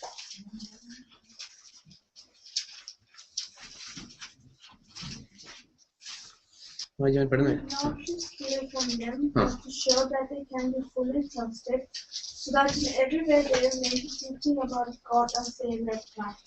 അവിടെ എഴുതിയേക്കുന്നത്. അങ്ങനെ എല്ലാ രീതിയിലും നമ്മൾ എന്ത് ചെയ്യണം? The way of the Lord എന്ത് ചെയ്യണം എന്ന് പറഞ്ഞിരിക്കുന്നത്? അട്രാക്റ്റീവ് ആയിരിക്കണം. പലപ്പോഴും നമുക്ക് കർത്താവിന്റെ മാർഗത്തെ റിപ്പൾസീവ് ആക്കി കളയോ മനുഷ്യൻ. അപ്പൊ നമ്മുടെ സൈഡിൽ നിന്ന് എല്ലാ രീതിയിലും എന്ത് ചെയ്യണം? നമ്മള് കർത്താവിന്റെ മാർഗത്തിൽ നമുക്ക് പലപ്പോഴും പല പ്രാർത്ഥനാ കൂട്ടത്തിലും പോയാൽ പിന്നെ പോകാൻ തോന്നില്ല.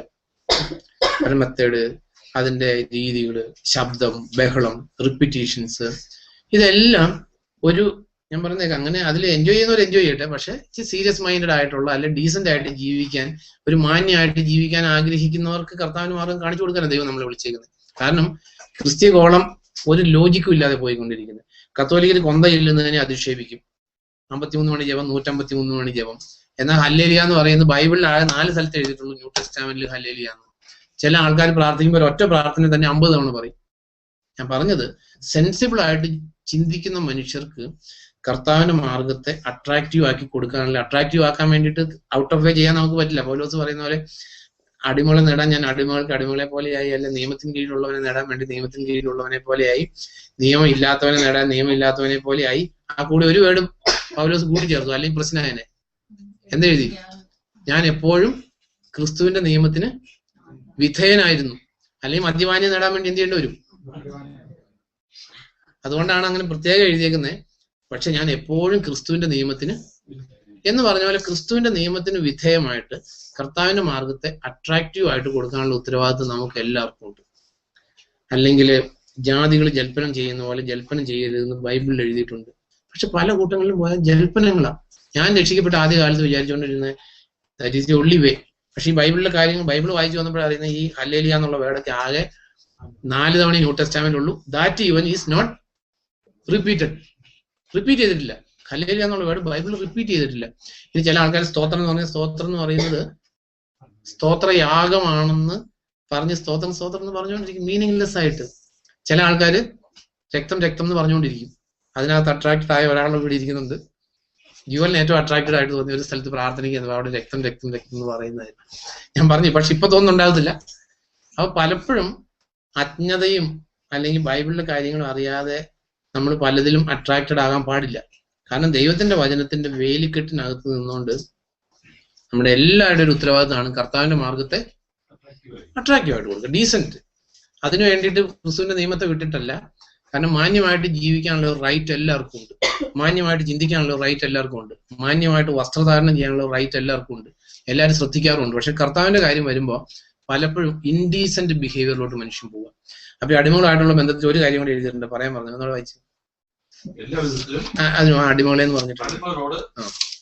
തങ്ങളുടെ യജമാനന്മാർക്ക് വിധേയരായിരിക്കാനും എല്ലാ വിധത്തിലും അവരെ തൃപ്തിപ്പെടുത്താനും നിർദ്ദേശിക്കുക.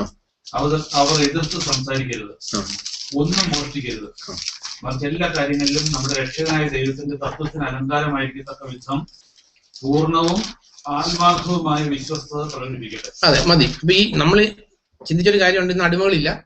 ഇന്ന് നമ്മുടെ ചിന്തിക്കേണ്ട എന്താ? നമ്മുടെ മുകളിൽ ദൈവം വെച്ചിരിക്കുന്ന അധികാരങ്ങൾ. റോമാലേഖനം 13 അധ്യായത്തിൽ പറയാണ്, ദൈവത്തിൽ നിന്നല്ലാതെ ഒരധികാരവും ഇല്ല. നമുക്കൊരു ഭർത്താവിന് ദൈവം തന്നിട്ട് ദൈവം തന്നതാ, അല്ല ബൈ ചാൻസ് ആയിട്ട് സംഭവിച്ചതല്ല.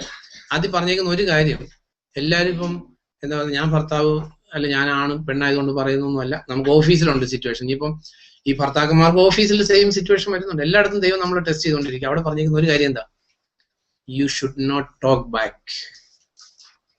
കർത്താവിന് മാർഗം അധിക്ഷേപിക്കപ്പെടും. ഭർത്താവ് ഒരു കാര്യം പറഞ്ഞു, വെടിവെക്കുന്ന പോലെ തിരികെ റിട്ടോർട്ട് ചെയ്യുന്ന ഭാര്യയാണെങ്കിൽ you are an insult to the name of the Lord. പാടില്ല. ദൈവത്തിന്റെ വചനത്തിൽ പറഞ്ഞേക്കുന്ന ഈ പ്രോവേർബ്സ് 15:28 വായിക്കുമ്പോൾ, ആ ലിവിംഗ് ബൈബിളിൽ നിന്ന് വായിക്കുമ്പോൾ, ലിവിംഗ് ബൈബിൾ ഉണ്ട് എന്ന് വായിക്കും. 15:28 A good man thinks before he speaks. The evil man pours out his evil words. അതെ, എ ഗുഡ് മാൻ ആയാലും വുമൻ ആയാലും. അപ്പൊ ബൈബിളിൽ പല മാൻ എഴുതിയതും സ്ത്രീക്ക് ബാധകമല്ല എന്നാണ് ഒറ്റിങ്കു. A good man thinks before he speaks. Thinks before he speaks. ചില ആൾക്കാരോട് സംസാരിക്കുമ്പോഴേ എന്ത് ക്വിക്കായിട്ടായിരിക്കും സംസാരിക്കണമെന്ന് അറിയാം. മീൻസ് ഈ ജസ്റ്റ് ഉപയോഗിക്കുന്ന ഓർഗൻ ടങ് മാത്രമായിരിക്കും. അതിന്റെ ടങ്ങിന്റെ അറ്റത്തൊരു എന്താ പറയുന്നത്, ഒരു നെർവ് ഉണ്ട്. നെർവ് ബ്രെയിനിലോട്ടൊക്കെ കണക്ട് ചെയ്തിട്ടുണ്ട്, ദൈവം ചെയ്തിട്ടുണ്ട്. പക്ഷെ പല ആൾക്കാരും സംസാരിക്കുമ്പോൾ ഈ ടങ് മാത്രം ഉപയോഗിക്കുന്നുണ്ടാകുള്ളൂ. ഇവിടെ നിന്ന് തന്നെ സംസാരം ആരംഭിച്ച് ഇവിടെ നിന്ന് തന്നെ അവസാനിപ്പിക്കും. A good man things before he speaks. നമ്മുടെ ജീവിതത്തിൽ അവിടെ എഴുതിയേക്കുന്നത് മറുത്ത് സംസാരിക്കും. നമ്മുടെ മുകളിൽ ഇത് വേറെ സ്ഥലത്ത് തിമോത്തിയോസിനുള്ളതിൽ എഴുതിയേക്കുവാണ്. അതായത് പ്രായം കൂടിയ ഒരാളോട് ഒരിക്കലും ശാസിക്കരുതെന്ന് എഴുതി. നമ്മളെയൊക്കെ പ്രായം കൂടിയ ഒരാളോട് ശാസിക്കാൻ ദൈവത്തിന്റെ വചനം പെർമിഷൻ തരുന്നില്ല. അപ്പനോട് എന്ന പോലെ ബിഹേവ് ചെയ്യാൻ എഴുതിയേക്കുന്നത്. അപ്പൊ ഇതിനകത്ത് എഴുതിയേക്കുന്നത് നമ്മൾ അറിയേണ്ട ഒരു കാര്യമാണ്. നാവുമായിട്ടുള്ള ബന്ധത്തിൽ നമ്മൾ പെട്ടെന്ന് പ്രതികരിക്കുന്ന ഒരാളാണെങ്കിൽ you are not a righteous person. കാരണം മാനസാന്തരം ഉള്ളിലോട്ട് കയറിയിട്ടില്ലെന്ന് അതിന്റെ അർത്ഥം. You are to think before talking. കാരണം അതുകൊണ്ട് ദൈവത്തിന്റെ വചനത്തിൽ എഴുതിയിരിക്കുന്ന സംസാരിക്കുന്നതിൽ സ്ലോയും കേൾക്കുന്നതിൽ ഉത്സാഹമുള്ളവരുമായിരിക്കാനാണ് പറഞ്ഞിരിക്കുന്നത്. അപ്പൊ ഇതിനകത്ത് നമ്മൾ ചിന്തിച്ചത്, നമ്മുടെ ഓഫീസിൽ ഒരു ഇവിടെയൊക്കെ വന്നേക്കുന്ന നമ്മുടെ നാട്ടുകാർ മര്യാദക്കാരായിരിക്കും. പക്ഷെ നാട്ടിലുള്ള കാര്യം, കാരണം ഇവിടെ എല്ലാവരും വളരെ ഒബീഡിയന്റ് ആയിട്ട് നിൽക്കുള്ളൂ. കാരണം അല്ലെങ്കിൽ നെക്സ്റ്റ് ഡേ ജോലി കാണത്തില്ല, അത് പ്രശ്നങ്ങളുണ്ട്. കാരണം അപ്പൊ ഇവിടെ പിന്നെ ടെസ്റ്റ് ചെയ്യാൻ, ദൈവത്തിന് ടെസ്റ്റ് ചെയ്യാൻ പറ്റിയ മേഖല ഏതാ? വീട്ടില. ഭാര്യനെ ആണെങ്കിൽ ഭർത്താവിനോടുള്ള സംസാരത്തിൽ നിന്ന് നമുക്ക് ടെസ്റ്റ് ചെയ്യാൻ പറ്റും. നമുക്കല്ല ദൈവം, നമ്മളാരെയും ടെസ്റ്റ് ചെയ്യാൻ, നമുക്കാരെയും ടെസ്റ്റ് ചെയ്യേണ്ട ജോലി ദൈവം ഏൽപ്പിച്ചിട്ടില്ല. അപ്പോ ആ ഒരു സബ്മിസീവ് ക്യാരക്ടർ വൈഫിന് ഇല്ലെങ്കിൽ, അല്ലെങ്കിൽ സംസാരിക്കുന്നതിന് മുമ്പ് ചിന്തിക്കുന്നില്ല. ചിന്തിക്കാന്ന് പറഞ്ഞാൽ എന്താ? ബ്രെയിൻ അപ്ലൈ ചെയ്യാന്ന് പറഞ്ഞു. ഭാര്യയുടെ തലയായിട്ട് ദൈവം വെച്ചേക്കുന്നത് ഭർത്താവിനെയാണ്. അപ്പൊ ഈ തലയോട് സംസാരിക്കുന്നിടത്ത് ഇത് തലയായിട്ട് മാനിക്കുന്നില്ല എന്ന് പറഞ്ഞാൽ ഈ എന്താ പറയുന്നത് നാവിന്റെ അറ്റത്തുള്ള ആ നെർവ് കണക്ഷൻ ഒന്നും വർക്ക് ചെയ്യുന്നില്ലെന്ന് അതിന്റെ അർത്ഥം. അപ്പൊ ഇത് പറഞ്ഞേക്കുന്നത് ഒരിക്കലും അതിപ്പോ ഞാൻ പറഞ്ഞില്ലേ, വീട്ടിലെ കാര്യം മാത്രമല്ല, നമ്മൾ ജോലി ചെയ്യുന്നിടത്ത് നമുക്ക് ശമ്പളം തന്നിരിക്കുന്ന ഒബീഡിയന്റ് ആയിട്ട് വർക്ക് ചെയ്യാൻ വേണ്ടിയിട്ട്. ഇനിയിപ്പം എന്താ പറയുക, നമ്മുടെ വിശ്വാസത്തിന് നിരക്കാത്ത ഒരു കാര്യമാണ് നമ്മുടെ ബോസ് പറയുന്നതെങ്കിൽ നമുക്ക്, കാരണം ദൈവത്തെ ഒന്നാം സ്ഥാനത്ത് കൊടുത്തേ പറ്റൂ. ദൈവത്തെ അനുസരിക്കുന്നതിൽ കൂടുതലായിട്ട് മനുഷ്യനെ അനുസരിക്കാൻ പറ്റത്തില്ല. If need be you are to quit the job. കർത്താവിനെ അനുസരിക്കാൻ പറ്റുന്നില്ലെങ്കിൽ അറ്റ് ദി സെയിം ടൈം അല്ലാത്ത സ്ഥലത്ത് നമ്മുടെ മുകളിൽ ദൈവം ആക്കി വെച്ചിരിക്കുന്ന അധികാരത്തെ നമ്മൾ അധികാരത്തിന് കീഴ്പ്പെട്ടേ പറ്റൂ, അല്ലെങ്കിൽ കർത്താവിന്റെ നാമത്തിൽ ദൂഷ്യം ഉണ്ടാവും. രണ്ടാമതൊരു കാര്യം പറഞ്ഞേക്കുന്നത് എന്താ, ഇംഗ്ലീഷിലാണെങ്കിൽ ഡു നോട്ട് പിൽഫർ എന്ന് എഴുതിയിരിക്കുന്നത്. മലയാളത്തിലൊക്കെ മോഷ്ടിക്കരുതെന്ന. പിൽഫറിംഗ് എന്ന് പറഞ്ഞാൽ എന്താ പറയാം, ഇംഗ്ലീഷിൽ അങ്ങനെ തന്നെ എഴുതിയേക്കുന്നത്, ഡു നോട്ട് പിൽഫർ. ഞാൻ വേണേ വായിക്കാതി, അല്ല ഞാൻ പറയാം. 2 sentence? 2:9. Exhort bond servants to be obedient to their own masters, to be well pleasing in all things, not answering back, not pilfering, but showing all good fidelity. Don't pilfering theft ആയിട്ട് എന്താ വ്യത്യാസം? എന്തായാലും എന്റെ പിൽഫറിങ്ങും തെഫ്റ്റുമായിട്ട് അല്ല. ഇപ്പൊ നമ്മളൊരു ജോലി സ്ഥലത്ത് അവിടെ ഒരു കമ്പ്യൂട്ടർ വെച്ചിട്ടുണ്ട്. ആ കമ്പ്യൂട്ടർ എടുത്തുകൊണ്ട് വരുന്നത് സ്റ്റീലിംഗാണ്. അതേസമയം അവിടെ ലെറ്റർ പാഡ് വെച്ചിട്ടുണ്ട്, ബോൾ പെൻ വെച്ചിട്ടുണ്ട്, മുട്ടുസൂചി വെച്ചിട്ടുണ്ട്. ഇങ്ങനെയുള്ള സാധനങ്ങളൊക്കെ ശരി അവിടെ പിള്ളേർക്ക് എഴുതി പഠിക്കാൻ വേണ്ടി A4 സൈസ് കുറെ പേപ്പർ പോരാൻ നേരത്തെ സഞ്ചിയിലേക്ക് എടുത്തിട്ടുണ്ട് പോകും. ഇനിയിപ്പോ വൺ സൈഡ് കളയുന്നതായിക്കോട്ടെ, it is not your business. എന്താണേലും അത് വേസ്റ്റിംഗ് കൊണ്ട് കളയുന്നല്ല, എന്നാൽ വീട്ടിലിരിക്കരുതോ, ഇറ്റ് ഈസ് പിൽഫറിങ്. അപ്പൊ ഈ ഇവിടെ പ്രത്യേകം എഴുതിയിരുന്ന കാരണം, ഈ രക്ഷിക്കപ്പെട്ടവർ സാധാരണ മോഷ്ടിക്കാൻ ചാൻസ് കുറവാണ്. ഇത് രക്ഷിക്കപ്പെട്ടവർക്കുള്ള ലെറ്ററാണ്, തീത്തോസിന്റെ ലെറ്ററാണ്. തീത്തോസിനോട് പഠിപ്പിക്കാൻ പറഞ്ഞേക്കുന്ന കാര്യങ്ങളാണ്. ഇപ്പം ഓഫീസിൽ നിന്ന് വരുമ്പോൾ കമ്പ്യൂട്ടർ എടുത്തുകൊണ്ട് വരാനുള്ള ചാൻസ് വളരെ കുറവാണ്, അല്ലേ? അതേസമയം മൗസ് കൊണ്ടുവരില്ല അല്ലേ? ഇനിയിപ്പോ ആശുപത്രിയിലൊക്കെ ആണെങ്കിൽ എന്താ പറയുന്നത്, ഈ വീട്ടിലെ കൊച്ചിന്റെ മേത്ത് തേക്കാൻ വേണ്ടിയിട്ട് ഓയിൻമെന്റ് 2 എന്താണെങ്കിലും സഞ്ചിയിലിരിക്കട്ടെ, അല്ലെങ്കിൽ ആന്റിബയോട്ടിക് ഇവിടെ എഴുതി കിട്ടാൻ ചില ബുദ്ധിമുട്ടാണ്. എന്നാൽ ഒരു 2 സ്ട്രിപ്പ് കിടക്കുവാണെങ്കിൽ ആവശ്യം വരുമ്പോൾ വീട്ടിലെടുക്കാം. ഇങ്ങനെ അപ്പൊ ദൈവത്തിന്റെ വചനത്തിൽ എഴുതിയേക്കുന്നത് പിൽഫർ ചെയ്യരുതെന്ന് എഴുതി. കാരണം ഇത് കാണുന്നൊരു കണ്ണുണ്ട് മുകളിൽ, അവിടെ യൂസ്ലെസ് ആയിട്ടിരിക്കുന്നത്. കാരണം ഞാനിതൊക്കെ എന്റെ ജീവിതത്തിൽ നിന്ന് പഠിച്ചിട്ടുള്ള കാര്യങ്ങളല്ല, വെറുതെ ബൈബിളിൽ എഴുതിയേക്കുന്നതുകൊണ്ട് പറയുന്നതല്ല. ഈവൻ ഒരു മുട്ടുസൂചി നമ്മുടെ ഓഫീസിൽ നിന്ന് എടുത്തുകൊണ്ട് പോരുന്നത് പോലും കർത്താവിന് ഇഷ്ടമല്ല. യൂസ്ലെസ് ആയിട്ട് കളയുന്ന സാധനമായിരിക്കും. അപ്പൊ നമ്മൾ വിചാരിക്കും അതെന്തായാലും കളയാനുള്ള സാധനം ആയിക്കോട്ടെ, അത് കളയാനുള്ളതാ, നമുക്കുള്ളതല്ല. അല്ലെങ്കിൽ നമുക്ക് ലെറ്റർ എഴുതാൻ വേണ്ടിയിട്ട് ഇപ്പൊ നാട്ടിലൊക്കെ ആണെങ്കിൽ ശരി, നമ്മൾ ലെറ്റർ എഴുതിയ ഓഫീസിലിരിക്കുന്ന 2 കൂടെടുത്ത് അതിനകത്ത് ഒട്ടിച്ച് നമ്മുടെ അഡ്രസ്സ് എഴുതി. ചില ആൾക്കാർക്കാണെങ്കിൽ നമ്മുടെ സ്ഥാപനത്തിന്റെ പേര് വെച്ചതിൽ വിടുന്ന ഇത്തിരി ഒരു കെമയും കൂടെ. അപ്പൊ ദൈവത്തിന്റെ വചനത്തിൽ എഴുതിയിരിക്കുന്നത് ഡോണ്ട് പിൽഫർ, തെഫ്റ്റ് ചെയ്യരുതെന്നല്ല, പിൽഫർ ചെയ്യരുതെന്ന് എഴുതിയിരിക്കുന്നത്. അല്ലെങ്കിൽ അവിടെ എന്താ പറയുന്നത്, ഓഫീസിൽ കുറച്ച് കൈ തുടയ്ക്കുന്ന തുണി ഇരിക്കുന്നുണ്ട്, അതുപോലെ ഇപ്പോൾ 2 സഞ്ചിയിൽ വെച്ചുകൊണ്ട് വന്നു വീട്ടില് മേശ തുടയ്ക്കാൻ വേണ്ടിയിട്ട്. അത് വലിയ സീരിയസ് കാര്യമൊന്നുമല്ല. കാരണം ദൈവത്തിന്റെ മനുഷ്യൻ 100% സത്യസന്ധനായിട്ട് ജീവിച്ചു പറ്റും. ഇവിടെ എഴുതിയേക്കുന്നത് പിൽഫർ ചെയ്യരുതെന്ന് തന്നെ എഴുതിയേക്കുന്നത്. അപ്പൊ നമ്മൾ ഇങ്ങനെയൊക്കെ ജീവിച്ചാല് ശരി, ഇത് കളയുന്ന സാധനം ആയിക്കോട്ടെ, പോയിക്കോട്ടെ, നമുക്ക് കുഴപ്പമില്ല. ലീഗലായിട്ട് എടുക്കാവുന്ന കാര്യമാണെങ്കിൽ അല്ലെങ്കിൽ ദർ ഇസ് നോ പ്രോബ്ലം. ലീഗലായിട്ടുള്ള കാര്യങ്ങളല്ല പലപ്പോഴും ചെയ്യുന്നത്. അപ്പൊ ഇങ്ങനെയുള്ള ഈ ഹാംലെസ് എന്ന് നമ്മൾ വിചാരിക്കുന്ന കാര്യങ്ങൾ പലതും ഭയങ്കര ഹാംഫുള്ളാണ്. ദൈവത്തിന്റെ സ്റ്റാൻഡേർഡുമായിട്ട് തട്ടിക്കും. കാരണം ലോകത്തിന്റെ സ്റ്റാൻഡേർഡ് വെച്ചിട്ടല്ല ദൈവം നമ്മളെ വിലയിരുത്താൻ പോകുന്നത്. അപ്പൊ നമ്മുടെ ജീവിതത്തിൽ അവിടെ പറഞ്ഞേക്കുന്നത്, അപ്പൊ ഈ ഓഫീസ് ജോലികളുമായിട്ടുള്ള ബന്ധത്തിൽ ഏറ്റവും പ്രധാനപ്പെട്ട കാര്യങ്ങളാണ്: 1, you should not talk back; 2, pilfer ചെയ്യരുത്. അപ്പൊ ഇത്രയും കാര്യങ്ങൾ എന്താ പറയുന്നത്, യാക്കോബിന്റെ ലേഖനമായിട്ടുള്ള ബന്ധത്തിൽ ഏറ്റവും പ്രധാനപ്പെട്ട ഒരു കാര്യം അൾട്ടിമേറ്റ് ആയിട്ട് യാക്കോബ് പറഞ്ഞേക്കുവാണ്, നാവിന് കടിഞ്ഞാണ് ഇല്ലെങ്കിൽ എന്താന്ന് പറഞ്ഞേക്കുന്നത്, ഈ ഭക്തി തന്നെ നിരർത്ഥകമാണ്, വെറും തട്ടിപ്പാന്ന് പറഞ്ഞേക്കുന്നത്. നിരർത്ഥകം എന്ന് പറഞ്ഞതിനകത്ത് ഒരർത്ഥവും ഇല്ലാന്ന്. അപ്പൊ നമ്മുടെ ജീവിതത്തില്, കാരണം ഈ നാവിന്റെ ഉപയോഗത്തിലൂടെ മാത്രമേ നമ്മുടെ സ്പിരിച്വൽ ഗ്രോത്ത്, പെർഫെക്ഷനിലോട്ടുള്ള ഗ്രോത്ത് അറിയാൻ പറ്റത്തുള്ളൂ. കാരണം പെർഫെക്റ്റ് ആയിട്ടുള്ളവന്റെ നാവിന് പേര് കടിഞ്ഞാളുണ്ടായിരിക്കും. അപ്പോൾ ആകെ ദൈവത്തിന്റെ വചനത്തില് പെർഫെക്ഷന്റെ അളവ് പോലെ ആയിട്ട് വെച്ചിരിക്കുന്നത് നാവാണ്.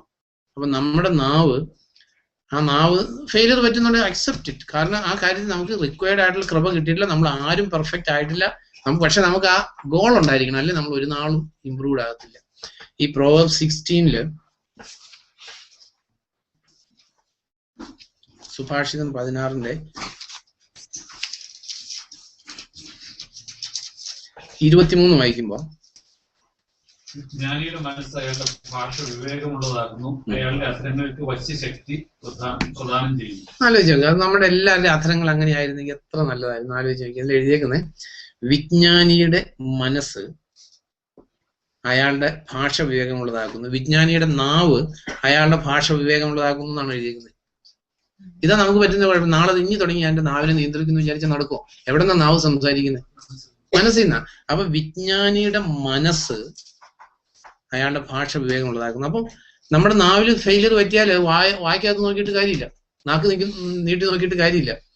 വിജ്ഞാനിയുടെ മനസ്സ് അയാളുടെ ഭാഷ വിവേകമുള്ളതാക്കുന്നു. നെക്സ്റ്റ് എഴുതിയേക്കുന്ന ആലോചിച്ച് അത് ഒരു എന്താ പറയുന്നത്, എനിക്ക് ഭയങ്കര ഡീപ്പായിട്ട് ഡിസൈർ ചെയ്യുന്ന ഒരു കാര്യമാണ്. അയാളുടെ അധരങ്ങൾക്ക് വശ്യശക്തി. അത് അപ്പൊ ഹാർട്ട് കർത്താവായ യേശു ക്രിസ്തുവിനാൽ നിറഞ്ഞിട്ടുണ്ടെങ്കിൽ നാവിലൂടെ വരുന്നത് it will catch the attention of others. വശ്യശക്തി പ്രദാനം ചെയ്യുമെന്ന് പറഞ്ഞേക്കും. നമ്മൾ വായിക്കുന്നുണ്ട്, സിനഗോഗിൽ കർത്താവ് സംസാരിച്ച് എഴുതിയേക്കുന്നത് എങ്ങനെയല്ലേ, അവന്റെ അധരങ്ങളിൽ നിന്ന് വീഴുന്ന ലാവണ്യമുള്ള വാക്കുകൾ കേൾക്കാൻ അവന്റെ അധരങ്ങളിലോട്ട് എല്ലാവരും നോക്കിയിരുന്നു എഴുതി. നോക്ക് എന്ത് ഗ്രേറ്റ് ആയിരുന്നു കർത്താവിന്റെ ക്വാളിറ്റി എന്ന് ആലോചിച്ച്.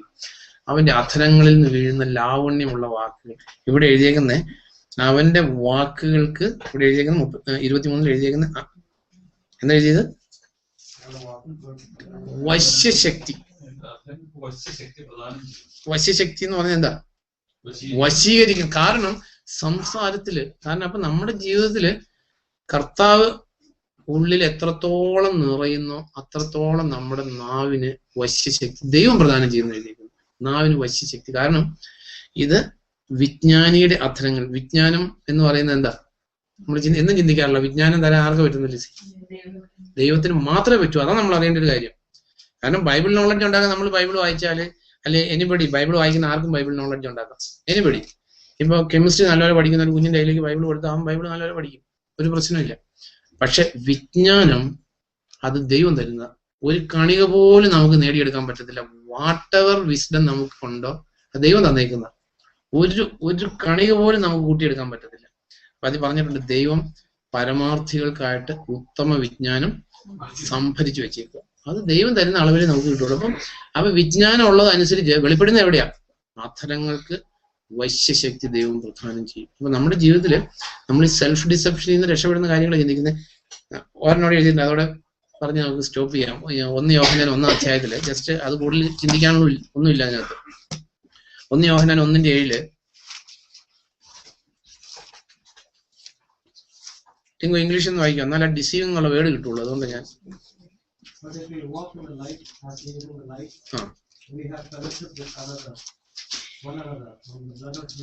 8-ാം സെന്റൻസ്. അതെ. അപ്പൊ നമ്മള് we are claiming that we are without sin. അപ്പൊ നമ്മൾ എന്ത് ചെയ്യുക? സ്വയം വഞ്ചിക്കുക. അപ്പൊ ഇത് വളരെ പ്രാക്ടിക്കൽ ആയിട്ടുള്ള ഒരു കാര്യമാണ്. ഇപ്പൊ ഒരു ഹസ്ബൻഡും വൈഫും, ശരി, ഹസ്ബൻഡ് പറയാ നിന്നെ ആൾക്ക് ഈ കുഴപ്പമുണ്ട്, ഭാര്യയോട് പറയാം നിനക്ക് ഈ കുഴപ്പമുണ്ട്. അങ്ങനെ പറയുന്നതിന്റെ ഒരു റീസൺ എന്താ? എനിക്കാ കുഴപ്പമില്ല. അപ്പോ എനിക്ക് കുഴപ്പമില്ല, ഇന്ന ആൾക്കാ കുഴപ്പമെന്ന് പറയുന്ന എല്ലാ മനുഷ്യരും എന്ത് ചെയ്യുക?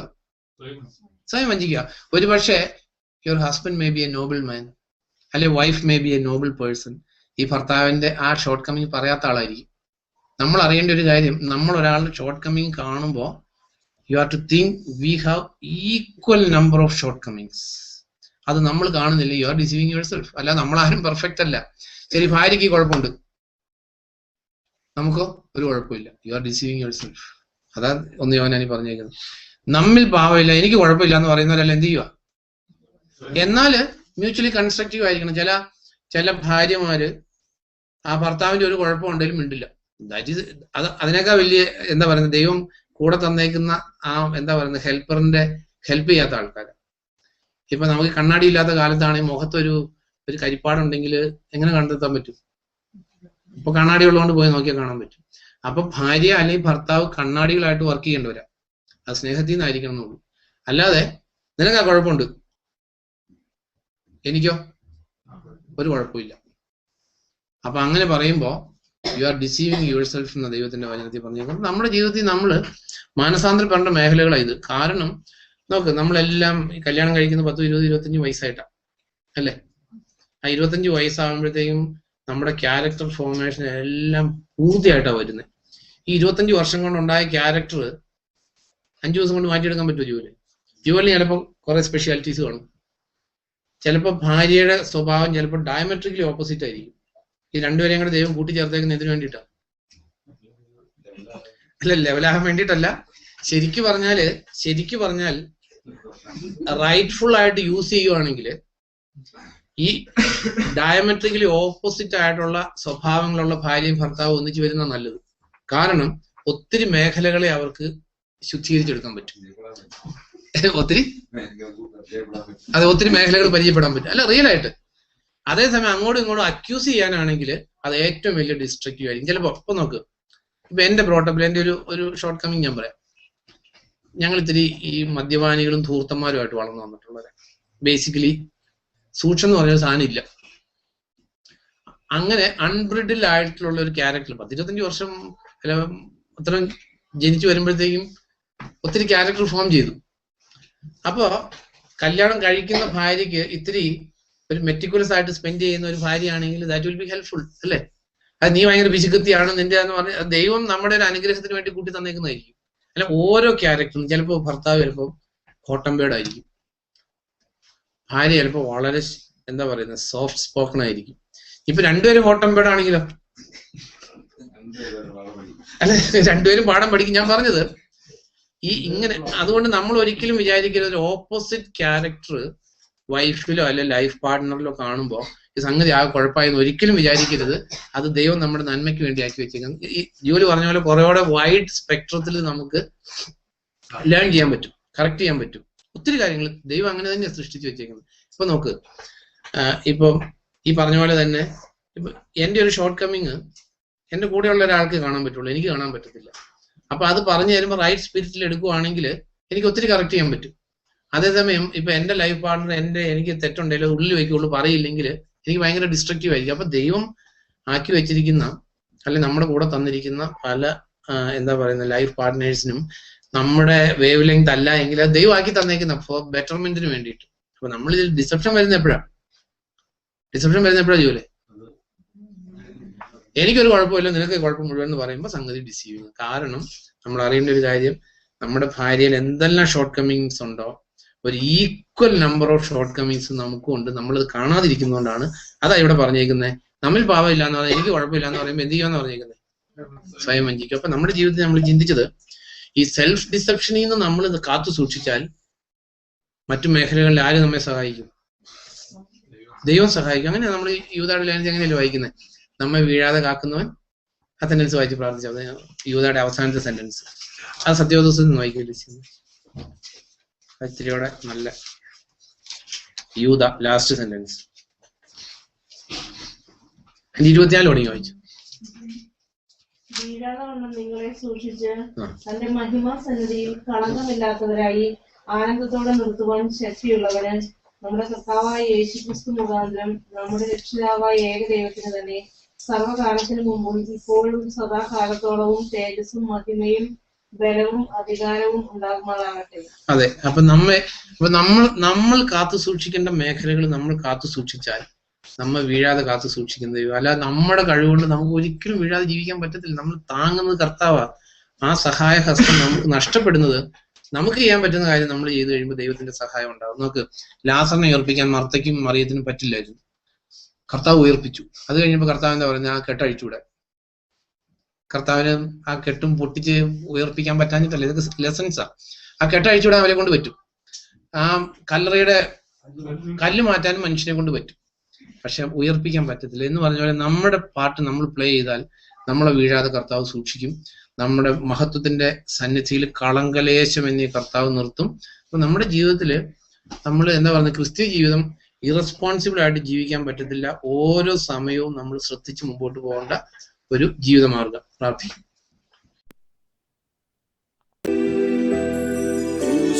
കണ്ടു ഞാൻ നിൻ സ്നേഹത്തെ ആഴമാർന്ന